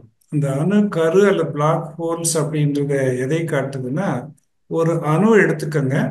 அணுவில் அவுட்டர் ஆர்பிட்ல எலக்ட்ரான் இருக்கிறது, அடுத்த ஆர்பிட்ல புரோட்டான் இருக்கிறது, அப்புறம் இன்னர் ஆர்பிட்ல நியூட்ரான் இருக்கிறது. நியூட்ரான் அப்படின்றது இன்னும் அதிகமாக சுழற்சி வேகம் குறைஞ்சு குறைஞ்சு வேகமா சுத்துறது எலக்ட்ரான், வெளி ஆர்பிட் அவுட்டர் ஆர்பிட். ஆமாங்க. இன்னும் கொஞ்சம் மிடில் வேகத்துல சுழிக்கிறது புரோட்டான். அதை விட நியூட்ரான் அப்படின்னு சொல்றது மிக குறைவான வேகத்தில் சூழ்ந்து கொண்டே இருக்கிறது. இப்ப என்ன ஆகுதுன்னா, வேகம் இந்த உள்ள இருக்கிறதுல வேகம் குறைய குறைய சுத்தவெளியினுடைய அழுத்தத்தினால இந்த எலக்ட்ரான் இருக்கிறது புரோட்டானாக மாறுது, வேகம் குறைஞ்சு. புரோட்டானா இருக்கிறது நியூட்ரானா மாறுது. நியூட்ரானா இருக்கிறது அது மைய நோக்கி போகுது. அந்த இடத்துல சுழலாத ஒரு எளி ஏற்படுத்தி கொடுது. அதோட சுத்த வேகம் நெருக்கத்தினால என்ன ஆகுதுன்னா சுத்தாமலே நின்று போயிருது. அப்படி சுத்தமா நின்று போகும்போது இங்க புஷிங் மேல மேல மேல மீண்டும் எலக்ட்ரான் புரோட்டான் ஆகி புரோட்டான் நியூட்டன் ஆகி இப்படி வரும்போது இங்க புஷிங் அதிகமாகும் போது அதையெல்லாம் வெளித்தள்ளப்படுகிறது. எப்படி ஒரு எக்ஸாஸ்ட்ல எப்படி ஒரு வண்டியில பைக்ல முன்னாடி போகும்போது பின்னாடி எக்ஸாஸ்ட்ல தள்ளி வேகமா தள்ளுகிறதோ, அது மாதிரி புகையாகி அந்த ஃபியூல் ஆனது வேகமா வெளியோடுகிறதோ, அது மாதிரி இது என்ன பண்றது, இயக்கத்தை நிறுத்தி வைக்கப்பட்டால எக்ஸாஸ்ட் வழியே வெளியோடுகிறது. அப்படி வெளியோட மையம்தான் இயக்கம் இல்லாத பகுதியினுடைய வெளி ஓட்டம் தான் பிரம்மம். அதைத்தான் ராகு அல்லது கேது என்று அழைக்கிறார்கள் என்று மாதிரி சொல்றாங்க. இயக்கமில்லாத சூரியனுடைய மையத்துல இயக்கமில்லாமல் மாற்றம் பெறுகிற பகுதி தான் ராகு, அது கேதாக பார்க்கிறது. ஸோ அப்ப ராகு அது கேது என்று அழைக்கிறது சுத்த வெளிதான். அது சுத்த வெளியானது இந்த பிரபஞ்ச பாதையெல்லாம் கடந்து, அதாவது சுத்த வெளிக்கு எதுவுமே அப்டக்கல்ஸ் இருக்காது, தடை இருக்காது. ஏன்னு சொன்னால் அது எல்லாவற்றையுமே ஊடுருவி செல்லக்கூடியதாக இருக்கும். அப்படி ஊடுருவி சென்று இறைவெளியோடு கலந்து விடுகிறது. இப்படி தொடர்ந்து கலந்து கொண்டே இருக்கிறதுக்கு பேர் தான் நம்ம ரெண்டு பக்கமும் ராகு கேதுன்னு சொல்றோம். அப்போ சூரியனின் மையத்துல ஒரு ஜீவனே உள்ள போனாலும் அது முக்தி அடைஞ்சு போயிடும் அப்படின்னு தானே அர்த்தம். ஓகே. ஆமாங்க. சூரியன் மையத்துல ஒரு ஜீவனே உள்ள போனாலும், இந்த பிளாக் ஹோல்ஸுக்குள்ள போனாலும் அது இறைவெளியோட கொண்டு போய் தானே சேர்த்து விட்டுரும். அதனாலதான் அந்த சூரியன் மையத்தை இயற்கையில சொல்லும்போது சாமீபம், சாரூபம், சாலோகம், சாய் உச்சம் என்று சொல்வார்கள். இந்த சாய் உச்சம் என்று சொல்லப்படுவது இறைநிலையோடு ஒட்டி இருக்கக்கூடியது. அதாவது சாலோகம்ன்றது பூமி ஒட்டி இருக்கிறார் நம்ம நிலையில, சாரூபம்ன்றது இன்னும் அடுத்த நிலையில, சாமீபம்ன்றது இன்னும் அதுக்கு அடுத்த நிலையில, சாய் உச்சம் என்பது இறைவனோட ஒட்டி இருக்க நிலையில இறைவனாகவே மாற்றப்படுகிற நிலைக்கு போயிடுறோம். ஸோ அதனால அதுக்கு போகும்போது அது அதுவாக மாற்றம் பெறுகிறது அப்படின்றது. ஏன்னா அது அந்த பெரிய கோள்ல மட்டும் ஏற்படும், மற்ற சின்ன கோள்லாம் அந்த அளவுக்கு அதனுடைய பெருச தன்மை இல்லாதனால அது மாதிரி மாற்றம் பெறுகிற தன்மை அங்கே ஏற்படுகிறது இல்லை அப்படின்னு அதை விளக்குறாங்க. அப்புறம் இன்னொரு விஷயங்க ஐயா, இப்ப இந்த பாதை அமைச்சு போகும் பொழுது இதுக்கும் நிழல்விண்கள் அலை இயக்கமா மாறிட்டே தான் போகுங்களா? பாதை அமைச்சு போகும்போது அந்த பார்டர் மாதிரி நிழல்விண்கள் வந்து பாதை அந்த அமைச்சிட்டே தான் போகுங்களா? பார்டர் மாதிரி இல்ல, அதுக்கு ஒரு பார்டரும் இல்லை. சுத்த வெளிக்கு என்பது எந்த இடத்துலயும் எல்லையே இருக்காது. ஓகேயா? அப்போ அது சூரியன் நேரடியா எந்த இடத்துல திரும்புகிறதோ ம், சூரியன் திரும்புறதுக்கு தகுந்த மாதிரி ஒரு பாதை அமைத்துக் கொண்டு அது ஓடிக்கொண்டே இருக்கும், அவ்வளவுதான். அதனால அந்த அந்த பூமியின் மேல அது படும்போது அதுக்கு பேரு தான் இன்னைக்கு அந்த காலத்தை ராகு காலம் அப்படின்னு வைக்கிறாங்க. ராகு கேது கால பூமியில படும்போது அந்த காலத்தை ராகு காலம் என்று அமைத்து அது மனதை ஆன்மீகத்துல செலுத்தணும். இல்ல சரி. லௌகீகத்துல செலுத்துனீங்கன்னா உங்களுடைய செயல்பாடுகள் இயக்கம் வெற்றி பெறாது என்பதனால நீங்க அது மாதிரி செய்ய வேண்டாம். அது ஏதாவது ஒரு இடத்துல படும் அப்படி போகும்போது. அதனால அந்த காலையில 7:30 to 9 திங்கட்கிழமை அன்னைக்கு ராகு காலம் அப்படின்னு வைக்கிறாங்க பாருங்க. சோ இந்த காலம் என்பது அந்த ராகு கேது என்பது பூமியில படுகின்ற காலம். அந்த சுத்த வழியாக போகக்கூடிய பூமியில ஒட்டிட்டு போகிறது அப்படின்னு அர்த்தம். அப்படி படுறாங்க, அவ்வளவுதான். அது யாருக்கும் தெரியாது, எங்க படுதுன்னு தெரியாது, எப்படி படுதுன்னு தெரியாது. ஏன்னா அது அருவம். அதனால அது கவனிக்க முடியாது, கருவிகளாலையும் அறிய முடியாது, புலன்களாலையும் அறிய முடியாது. ம். அப்புறம் இன்னொரு விஷயங்கய்யா, நம்ம நம்ம சூரியன் மாதிரி நிறைய சூரியன்கள் இருக்கு இல்லைங்களா? ஒவ்வொரு சூரியன்ல இருந்தும் இந்த மாதிரி காந்தாலை பாதைகள் வெளியில வரும் இல்லைங்கய்யா? அதுல நம்ம பாக்குறோம் இல்லைங்களா, நம்ம பூமியில இருந்து பாக்குறோம் இல்லையா? அந்த சூரியன்ல இருந்து நம்மளுக்கு படக்கூடிய காந்தாலை கதிர்கள் சூரிய கலகத்தினாலே தடுக்கப்பட்டுருமா, இல்ல அதனாலயும் பூமிக்கு பாதிப்பு இருக்குங்களா? சூரியன் இன்னும் ஒரு சூரியன் அப்படின்றது சூரிய குடும்பத்துல பக்கத்துல இல்லை, ரொம்ப சரி. தூரத்துல இருக்கு. ஒவ்வொரு கேலக்சிலையும் பல சூரியன்கள் இருக்கிறது, லட்சக்கணக்கான சூரியன்கள் இருக்கிறது. ஆனா ஒரு சூரிய குடும்பத்தில் இருக்கின்ற இதுல வர்றது இன்னொரு சூரிய குடும்பத்தில் கேலக்சி இருக்கும்போது ரொம்ப தூரத்துல இருக்கும். அதனால அதனுடைய நேரடியான தாக்குதல் இருக்காது. அதனால அது ஒரு ஜீவகாந்தமும் வான்காந்தமும் எல்லா இடங்கள்லயும் ஊடுருவி விரிந்து அது தானே போயிட்டே இருக்கும். அப்படித்தான் இருக்கும். அதனால பக்கத்துல எந்த சூரியன் இருக்கிறது நம்ம சூரியனுக்கு பக்கத்துல இல்ல, பல லட்சம் கோடி மைலுக்கு பக்கத்துல கூட சூரியன் இல்லை. அதுக்கு அடுத்து அடுத்து அடுத்து போகுது. ஏன்னா இதுவே பல ஆயிரக்கணக்கான மைல்களுக்கு அங்க லட்சக்கணக்கான மைலுக்கு அந்த பக்கம் வரைக்கும் இருக்கிறது இந்த சூரியனுடைய ஆற்றலே. அதனால அது சரி. பக்கத்துல இருக்காது. அது அங்க இருக்கும், அங்கேயும் இருக்கும், அங்கேயும் அது மாதிரி ஒரு இது நடைபெற்று கொண்டே இருக்கும். அது எனக்கு கணிக்கப்படவில்லை. நம்ம ஒன்னும் பூமி சூரிய குடும்பத்தை விட்டு வெளியே போய் கணிக்க முடியல. சரி. அதுக்கு முன்னாடி நம்ம அங்கெல்லாம் எப்படி கணிக்க முடியும்? கண்டிப்பா. நன்றிங்கய்யா, வாழ்க வளமுடன். உங்களை மாதிரி பெரியவங்க கிட்ட பேசுனதுக்கே நன்றி. வாய்ப்பு கொடுத்த ஒருங்கிணைப்பாளர் மாலதி அம்மா அவர்களுக்கு நன்றி. வாழ்க வளமுடன். நன்றி. வாழ்க வளமுடன். நன்றி ஐயா, மிக சிறப்பானதொரு விளக்கம் ஐயா. அடுத்து உமா மகேஸ்வரி அம்மா அவர்களே கேள்வி கேட்க அன்போடு அழைக்கிறோம். உமா மகேஸ்வரி அம்மா அன்மியூட் பண்ணிக்கோங்க. உமா மகேஸ்வரி அம்மா வாழ்க வளமுடன், அன்மியூட் செய்துக்கோங்கம்மா. அடுத்த அன்பர் போவோங்க ஐயா. கேலக்ஸி. ஓகே, கேளுங்க. உமா மகேஸ்வரி பேசுறேங்கம்மா. சரிங்கம்மா, கேளுங்கம்மா. ஐயா வணக்கம் ஐயா, வாழ்க வளமுடன். சடுதி மாற்றம் பற்றி கொஞ்சம் விளக்கம் சொல்லுங்கய்யா. சடுதி மாற்றம் ஒன்றிலிருந்து தொடர்ந்து ரூல்ஸ்ல இல்லாம எக்ஸப்ஷனலா மாற்றம் வருது பாருங்க. அப்படி மாறு வரும்போது அது சடிதி மாற்றம் அப்படின்ட்டு சொல்லப்படுகிறது. அது இயற்கையில ஒவ்வொன்றிலிருந்து பரிணாமத்துல இன்னொரு நிலையை அடையும் போது இயற்கை ஒன்றிலிருந்து இவ்வொன்னா மாற்றிக்கொள்கிறது. ஃபார் எக்ஸாம்பிள், ஒரு சின்ன பள்ளியாக இருக்கிறது ஒரு பெரிய முதலையாக மாறிடுகிறது. பள்ளிக்கும் முதலையும் ஒரே மாதிரி அமைப்பு இருக்கிறதுனால இது எப்படி வந்துச்சு அப்படின்னு சொன்னா, இதுல இருந்து ஏதோ ஒரு காலத்துல அது இது மாதிரி ஒரு பெரிய உருவத்தை எடுத்து வந்திருக்கலாம். அதுக்கு எந்த காரணம் இருந்திருக்கும் அப்படின்னு சொன்னா அது இயற்கைக்கு தான் தெரியும். இப்படி ஒவ்வொன்றும் பலவிதமான காரணங்களால ஒரு குரங்குல இருந்து மனிதன் வந்தான் அப்படின்னு சொன்னா அது எப்படி வந்திருக்கும் அப்படின்னு சொன்னா ஏதாவது ஒரு உயிரினத்தினுடைய மாற்றம் வந்திருக்கும். ஒரு மகரிஷி ஒரு இதுல சொல்வாரு எவல்யூஷன் ப்ராசஸ்ல, எங்க ஊர்ல நான் பார்த்து கொண்டிருந்த போது ஒரு நாயும் ஒரு குரங்கும் ரெண்டும் ஒன்றாக ஈடுபடுவதை பார்த்தேன் உடல் இணைப்புல. இது எனக்கு பெரிய ஆச்சரியத்துல அளித்தது. அப்பதான் எல்லா மக்கள் எல்லாம் பேசிக்கிட்டாங்க, இது உலகம் அழிய போகுது, இது ரொம்ப நடக்காதெல்லாம் நடக்குது அப்படின்னு பேசிக்கிட்டாங்க. பட் ஆனா அப்புறம் தான் புரிஞ்சுக்கிட்டது அப்படி இல்லை. ஸோ இது மாதிரி இருக்கும்போது இன்னொரு உயிரினம் உருவாகிறது, ரெண்டும் சேர்ந்து இணைந்து இன்னொரு புதிய உயிரினம் உருவாகிறதுக்கு காரணமா இருக்கிறது அப்படின்னு நான் புரிஞ்சுக்கிட்டேன்.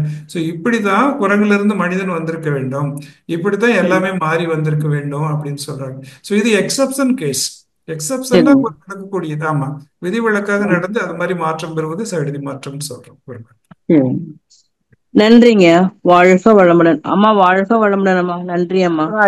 நன்றி அம்மா. வாழ்க வளமுடன். அடுத்து கேலக்ஸி M01 அப்படின்னு இருக்கு. வாழ்க வளமுடன். அவங்க அன்மியூட் செய்து கொள்ளலாம். கேலக்ஸி M01, எஸ், அன்மியூட் பண்ணிக்கோங்கயா. வாழ்க வளமுடன். தெரியல.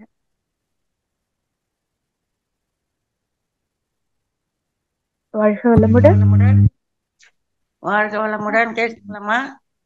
கேக்குதுங்கம்மா, கேக்குதுங்கம்மா. ஐயாட்ட கேளுங்கம்மா. அப்பா, எனக்கு வாய்ப்பு கொடுத்ததுக்கு ரொம்ப நன்றிங்கம்மா. அதிகமா எனக்கு வாய்ப்பு, நான் கடைசியா தான் கான்டாக்ட் பண்ணுவேன், பெரும்பாலும் எனக்கு வாய்ப்பு கிடைக்காது. வாழ்க வளமுடன். நீங்க பேர் போட்டு வாங்கம்மா, உங்க போன் நம்பர் இருக்கு. இப்ப ஐயா சரிங்கம்மா, சரிங்கம்மா, ஐயா வெயிட் பண்றாங்க, நீங்க கேளுங்கம்மா. அதுதான் நான் போட்டு வச்சிருந்தேன். இது எப்படி கேலக்ஸி M1க்கு மாறி? சரிங்கம்மா, சரிங்கம்மா, பரவாயில்லம்மா. இப்ப ஐயாட்ட கேளுங்கம்மா. வாழ்க வளமுடன். வாழ்த்துக்கள்மா. ஐயாவுக்கு வணக்கம். வாழ்க வளமுடன். என் பேரு வசந்தா ரங்கநாதன், தியாகதுர்கத்துல இருந்து பேசுறேங்க ஐயா, கள்ளக்குறிச்சி மாவட்டம். கேக்குதுங்களா? கேக்குதுங்கம்மா. பேசட்டுங்களா? பேசுங்கம்மா. வணக்கம்மா. குரு என்பவர் நாம தேடுறோமா, இல்ல குருவே நம்மள தேடுறாரான்னு ஒரு கேள்வி வந்ததுங்க ஐயா. நான் கவனிச்சிட்டு இருந்தேன். என்னுடைய அனுபவத்தை உங்ககிட்ட பகிர்ந்துக்கலான்னு நினைக்கிறேன். சின்ன வயசுல இருந்தே ஒரு தேடுதல் இருக்கும்போது தாங்க ஐயா ஒரு குரு அமைகிறாரு. தேடுதல் இல்லைன்னா கிடைக்காதுன்றது என்னுடைய அபிப்பிராயம். அது உண்மை நிலை என்னான்னு தெரியல. சின்ன வயசுல இருந்தே எனக்கு தியானம்னா என்னன்னே தெரியாதுங்க. கதைகள்ல தியானம் பண்றாங்கன்னு சொல்லுவாங்க. அர்ஜுனன் தவம், மற்ற எல்லா தவம் பத்தி மகாபாரதம் எல்லாத்துலயும் வருங்க. அத படிச்சிருக்கேன், கேட்டிருக்கேன். ஆனா தவம்னா என்னன்னு எனக்கு தெரியவே தெரியாதுங்க. தவம்னா என்னன்னு தெரிஞ்சுக்கணும்னு எனக்கு சின்ன வயசுல இருந்து ரொம்ப ஆர்வத்திலே இருந்துகிட்டே இருந்தேன். அது எப்படி பண்றது எனக்கு 50வது வயசுல தாங்க மகரிஷி அருளால நான் தியானத்தை கத்துக்கிட்டேன். நமக்குள்ளார ஒரு தேடுதல் இருந்தாதாங்க குரு நமக்கு அமைவாரு. குரு எல்லாரையும் தான் தேடுறாரு, நாம போய் எப்படி அவர்கிட்ட எனக்கு புரியலைங்க. அத உங்ககிட்ட பகிர்ந்துக்கணும்னு எனக்கு தோணுச்சுங்கய்யா. நன்றி, நன்றி. உங்க கருத்து நல்லா இருக்கு, அது நன்றி. உங்க கருத்து நல்லா இருக்கு, நல்லதுதான். நீங்க தேடினீங்க, உங்க ஊர்ல மன்றம் இருந்துச்சு, போனீங்க, ஓகேயா? அது மாதிரி நீங்க தேடினாலும் சரி, உள்ளுக்குள்ள எப்பவாவது உங்க தாய் தந்தை நினைச்சிருப்பாங்க, நானும் தியானம் செய்யணும் அப்படின்ட்டு ஒரு நினைப்பு வந்திருக்கும். அது உங்களை குருவில் தேடிட்டு போய் எந்த இடத்துல விடணுமோ அந்த இடத்துல விட்டுருக்கோம். ஸோ அது மாதிரி வரக்கூடியது எல்லாருக்கும் அப்படித்தான் வருகிறது. தேடுதல் என்பது என்ன அப்படின்னு சொன்னா, தான் உள்ளத்திலேயே ஒரு தேடுதல் உருவாகி ஆன்மீகத்துல நம்ம போகணும், உயிரை அறியணும் அப்படின்னு சொன்னா தான் அவங்க போக முடியும். அப்படி போறதுக்கு அது உங்களுக்குள்ளேயே இருந்து கூட அது ஒர்க் பண்ணியிருக்கலாம், குருவை தேடிட்டு போயிருக்கலாம், ஓகேயா? பட் நீங்க போனதுக்கு பின்னாடி உங்களுக்கு கொஞ்சம் கொஞ்சமா அடுத்தடுத்த நிலைக்கு போகும்போது, நீங்க மேல போகும்போது நீங்க குரு கிட்ட பக்கத்துக்கு போயிடுறீங்க. நான் ரொம்ப முழுமையா இந்த மகரிஷி கோட்பாட்டிலையும் இப்ப நான் கொஞ்ச நாளா வர்றதில்லை. என் கண் பார்வை எனக்கு குறைஞ்சிருச்சு. எங்க வீட்டுக்கார் இறந்துட்டார் கேன்சர்ல. இப்போ 4-5 மாசம் ஆச்சுங்க. நிறைய வாழ்த்து சொல்லி நான் மன்றத்துக்கு சொல்லுவேங்கய்யா. ஆழியாருக்கு இந்த ஜூம் கிளாஸ்ல கூட சொல்லுவாங்க ஐயா, வார்த்தை சொல்லுவாங்க. அஹ் இன்னொன்னு இன்னொரு விஷயம் நான் உங்ககிட்ட பகிர்ந்துக்கணும்னு நினைக்கிறேன்யா. ஏம்மா மாலதிம்மா சொல்லுங்க. இது ஒரு 12:35 முடிச்சுக்கோங்க. முடிச்சுக்கலாம். சரி ஓகே பேசட்டுங்களா? சொல்லுங்க. அதெல்லாம் எனக்கு நினைவு தரலங்கய்யா. இது இந்த சத்சங்கத்துக்கு இந்த மன்றத்துக்கு போய் வேடிக்கை தாங்கய்யா நான் பார்க்க போனேன். விளையாட்டா போனேங்கய்யா. 50வது வயசுல ஏதோ நடக்குது ஸ்கூல்லன்னு சொன்னாங்க. விளையாட்ட போனா அங்க எல்லாமே எனக்கு நன்மை உள்ளதா தெரிஞ்சுதுங்கய்யா. அப்படியே கொஞ்சம் கொஞ்சமா நான் அதுல அவ்வளவு ஐக்கியம் ஆயிட்டேங்கய்யா. இன்னைக்கு எக்ஸசைஸ் பண்ணுவேன், தியானம் பண்ணுவேன், ஜூம் கிளாஸ் காலையில சாயந்தரம் ஸ்பீச் கேட்கறேன். ஆனா எங்க ஊர்ல தாங்க இப்ப மன்றமே இல்ல. ரொம்ப வருத்தம். சரிங்கம்மா. என்னங்கம்மா? அம்மா வாழ்க வளமுடன். உங்களுக்கு விட்டு விட்டு வேற கேக்குது. இன்னும் அன்பர்கள் இருக்கிறாங்கம்மா. நம்ம இன்னொரு சமயத்துல பேசலாமாமா? சரியா கேட்கலையா நான் பேசுறது? ஆமாம்மா, நம்ம இன்னொரு சமயத்துல பேசலாம். இப்ப உங்களுக்கு ஒரு தடவை கேள்வி கேட்டுட்டீங்க. இன்னும் அன்பர்கள் இருக்கிறாங்கம்மா. சரிங்கம்மா வச்சிருங்க. நன்றி அம்மா. வாழ்க வளமுடன். சரிங்க, வாழ்க வளமுடன். அடுத்து சாமுண்டீஸ்வரி அம்மா அவர்களை கேள்வி கேட்க அன்போடு அழைக்கிறோம். வாழ்க வளமுடன். அம்மா வாழ்க வளமுடங்கம்மா. ஐயா வாழ்க வளமுடங்கய்யா. மிக சிறப்புங்கய்யா. நீண்ட நாளைக்கு அப்புறம் உங்களை பார்த்தது எனக்கு ரொம்ப மகிழ்ச்சிங்கய்யா. நான் முக்கால்வாசி கேள்வி கேட்க மாட்டேன், எல்லாம் கேட்கட்டும்னு கேட்டுட்டு இருப்பேன். ஆனா இன்னைக்கு உங்களை பார்த்துட்டு கேட்கணும்னு கடைசியா கை உயர்த்தினங்கய்யா. அருமையான விளக்கங்கய்யா. ஒவ்வொன்றும் ரொம்ப சிறப்பா இருந்ததுங்கய்யா. எனக்கு ஒரு குறைபாடு என்னன்னா, நம்ம புத்தக பயிற்சிக்கு வர இல்லைங்களா எம்ஆர்சி எல்லாம், அப்போ நீங்க மூத்த பேராசிரியர் உங்களை பார்க்கவே முடியறது இல்லைங்க இப்பெல்லாம். அதனால நீங்க இனிமேல் அந்த வருஷம் ஒரு டைமாவது எங்களுக்கு வந்துட்டு போகணுன்றது எல்லாத்தோட எண்ணங்கய்யா. மூத்த பேராசிரியர் ஒரு டைமாவது எல்லாம் நீங்க வந்துட்டு போகணும். எம்ஆர்சி வருஷம் ஒரு தடவை நடக்கிறது உங்களுக்கு, எனக்கு வாரம் ஒரு தடவை நடக்கு. அது எப்படி முடியும் சொல்ல முடியாது. சிலது எதையாவது ஒண்ணுக்குதான் வர முடியும், எல்லாத்துக்கும் வர முடியாது. மிக்க மகிழ்ச்சியா, ரொம்ப சந்தோஷப்பட்டீங்க இன்னைக்கு. வாழ்க வளமுடன். நன்றிங்க. நன்றி அம்மா. அடுத்து மாரிமுத்து ஐயா அவர்களை கேள்வி கேட்க அன்போடு அழைக்கிறோம். வாழ்க வளமுடன் மாரிமுத்து ஐயா. வாழ்க வளமுடன். நிறைவாக கவிதா கோவிந்தராஜன் அம்மா அவர்கள். அம்மா அன்மியூட் பண்ணிக்கோங்கம்மா. கவிதா அம்மா. வாழ்க வளமுடன். வாழ்க வளமுடன் ஐயா. ஐயா இப்போ நான் பேசிட்டேன். எனக்கு நீங்க சொன்னது குரு தொட்ட குறை விட்ட குறையினால நம்ம தேடலனா கூட கிடைப்பாங்கன்னு சொன்னீங்க. அது நிஜம்தான் ஐயா. நான் யாருமே குருவே நான் தேடிட்டு போல. நான் ஒரு நாள் திருவண்ணாமலைக்கு போகும்போது நான் உக்காந்துட்டு இருந்தேன். 1000கணக்குல ஜனங்களும் இருந்தாங்க. ஒருத்தர் தனியா எடுத்துன்னு என்கிட்ட உதிராட்சம் கொடுக்கும் போது அப்ப நான் என்னங்கய்யா நினைக்கிறது அவரை, அப்போ அவரு எனக்கு மட்டும் உதிராட்சம் எடுத்துன்னு கழுத்துல போடுறாரு. அப்ப நான் அவரை என்ன நினைக்க முடியும் ஐயா? கடவுளா நினைக்கிறதா இல்ல குருவா நினைக்கிறதா? எப்படி அது? அதெல்லாம் ஒரு ஒவ்வொருத்தர் கொடுக்கறது, ருத்ராட்சம் கொடுக்கறது இதெல்லாம் கொடுக்கறது எல்லாம் குரு இல்ல. அது அந்த நேரத்துல உங்களுக்கு ஏதாவது ஒரு கொடுத்து உங்களை இம்ப்ரெஸ் பண்ணுறதுக்காக கூட நிறைய வேலைகள் நடக்கலாம். அதனால நீங்க ஏதாவது அவர்களுக்கு நன்மை செய்துட்டு போகலாம், அப்படி கூட இருக்கலாம். ஸோ அது இல்லை. குருன்றது அறிவை கொடுக்கக்கூடியவர் தான் குரு. ஓகேயா? இறை அறிவு கொடுக்கக்கூடியவர் தான் குரு. அவங்களாம் அது மாதிரி வந்துச்சுன்னா ஒரு குட் சிம்டம். யாராவது ஒரு பெரியவங்க நம்ம மதிக்கிறாங்க, நல்லதை கொடுக்குறாங்க, அவங்களுக்கு ஒரு வாழ்த்து சொல்லலாம், ஒரு நன்கொடை ஏதாவது கொடுக்கலாம். அப்படி உங்களுக்கு மனசுக்கு நிறைவு கிடைக்கும். அந்த அளவுக்கு நீங்க வச்சுக்கோங்க. ஓகே. நான் எதுக்கு சொன்னேன்னா, இப்ப அந்த அம்மா சொன்னாங்க நம்ம தேடி போனாதான் குரு கிடைக்கும். இல்ல தேடி போய் அறிவை பெறணும், தியானத்தை பெறணும். சும்மா இப்படி யாராவது ஒரு உத்தராட்சம் கையில் கொடுக்குறாங்க, ஒரு திருநீர் கொடுக்குறாங்க, அதெல்லாம் இல்ல. நம்ம அறிவு கொடுக்கணும். இந்த ஜீவன் முக்தி பெறுவதற்கான அறிவை கொடுக்க வேண்டும். இந்த ஜீவன் முக்தி பெறுவதற்கு என்ன அப்படின்னு சொன்னா, இதெல்லாம் ஒரு சின்ன சின்ன விஷயங்கள். நம்ம உடல்ல ஒட்டி கொண்டிருக்கின்ற ஒழிந்து கொண்டிருக்கின்றது உயிருக்கு பர்மனண்டா ஒரு வீடு இல்லை. நமக்கு ஒரு வீடு இல்லை. நம்ம வீடு உண்மை கிடையாது. சாமியை எல்லாத்தையும் அறிமுகப்படுத்திட்டு போது அவரு சொல்லும் போது கடைசியில் வருவாரு.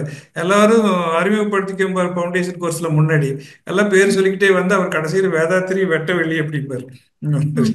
அது மாதிரி எல்லாத்துக்கும் ஒரு வீடு, நிறைவான ஒரு வீடு வேணும்.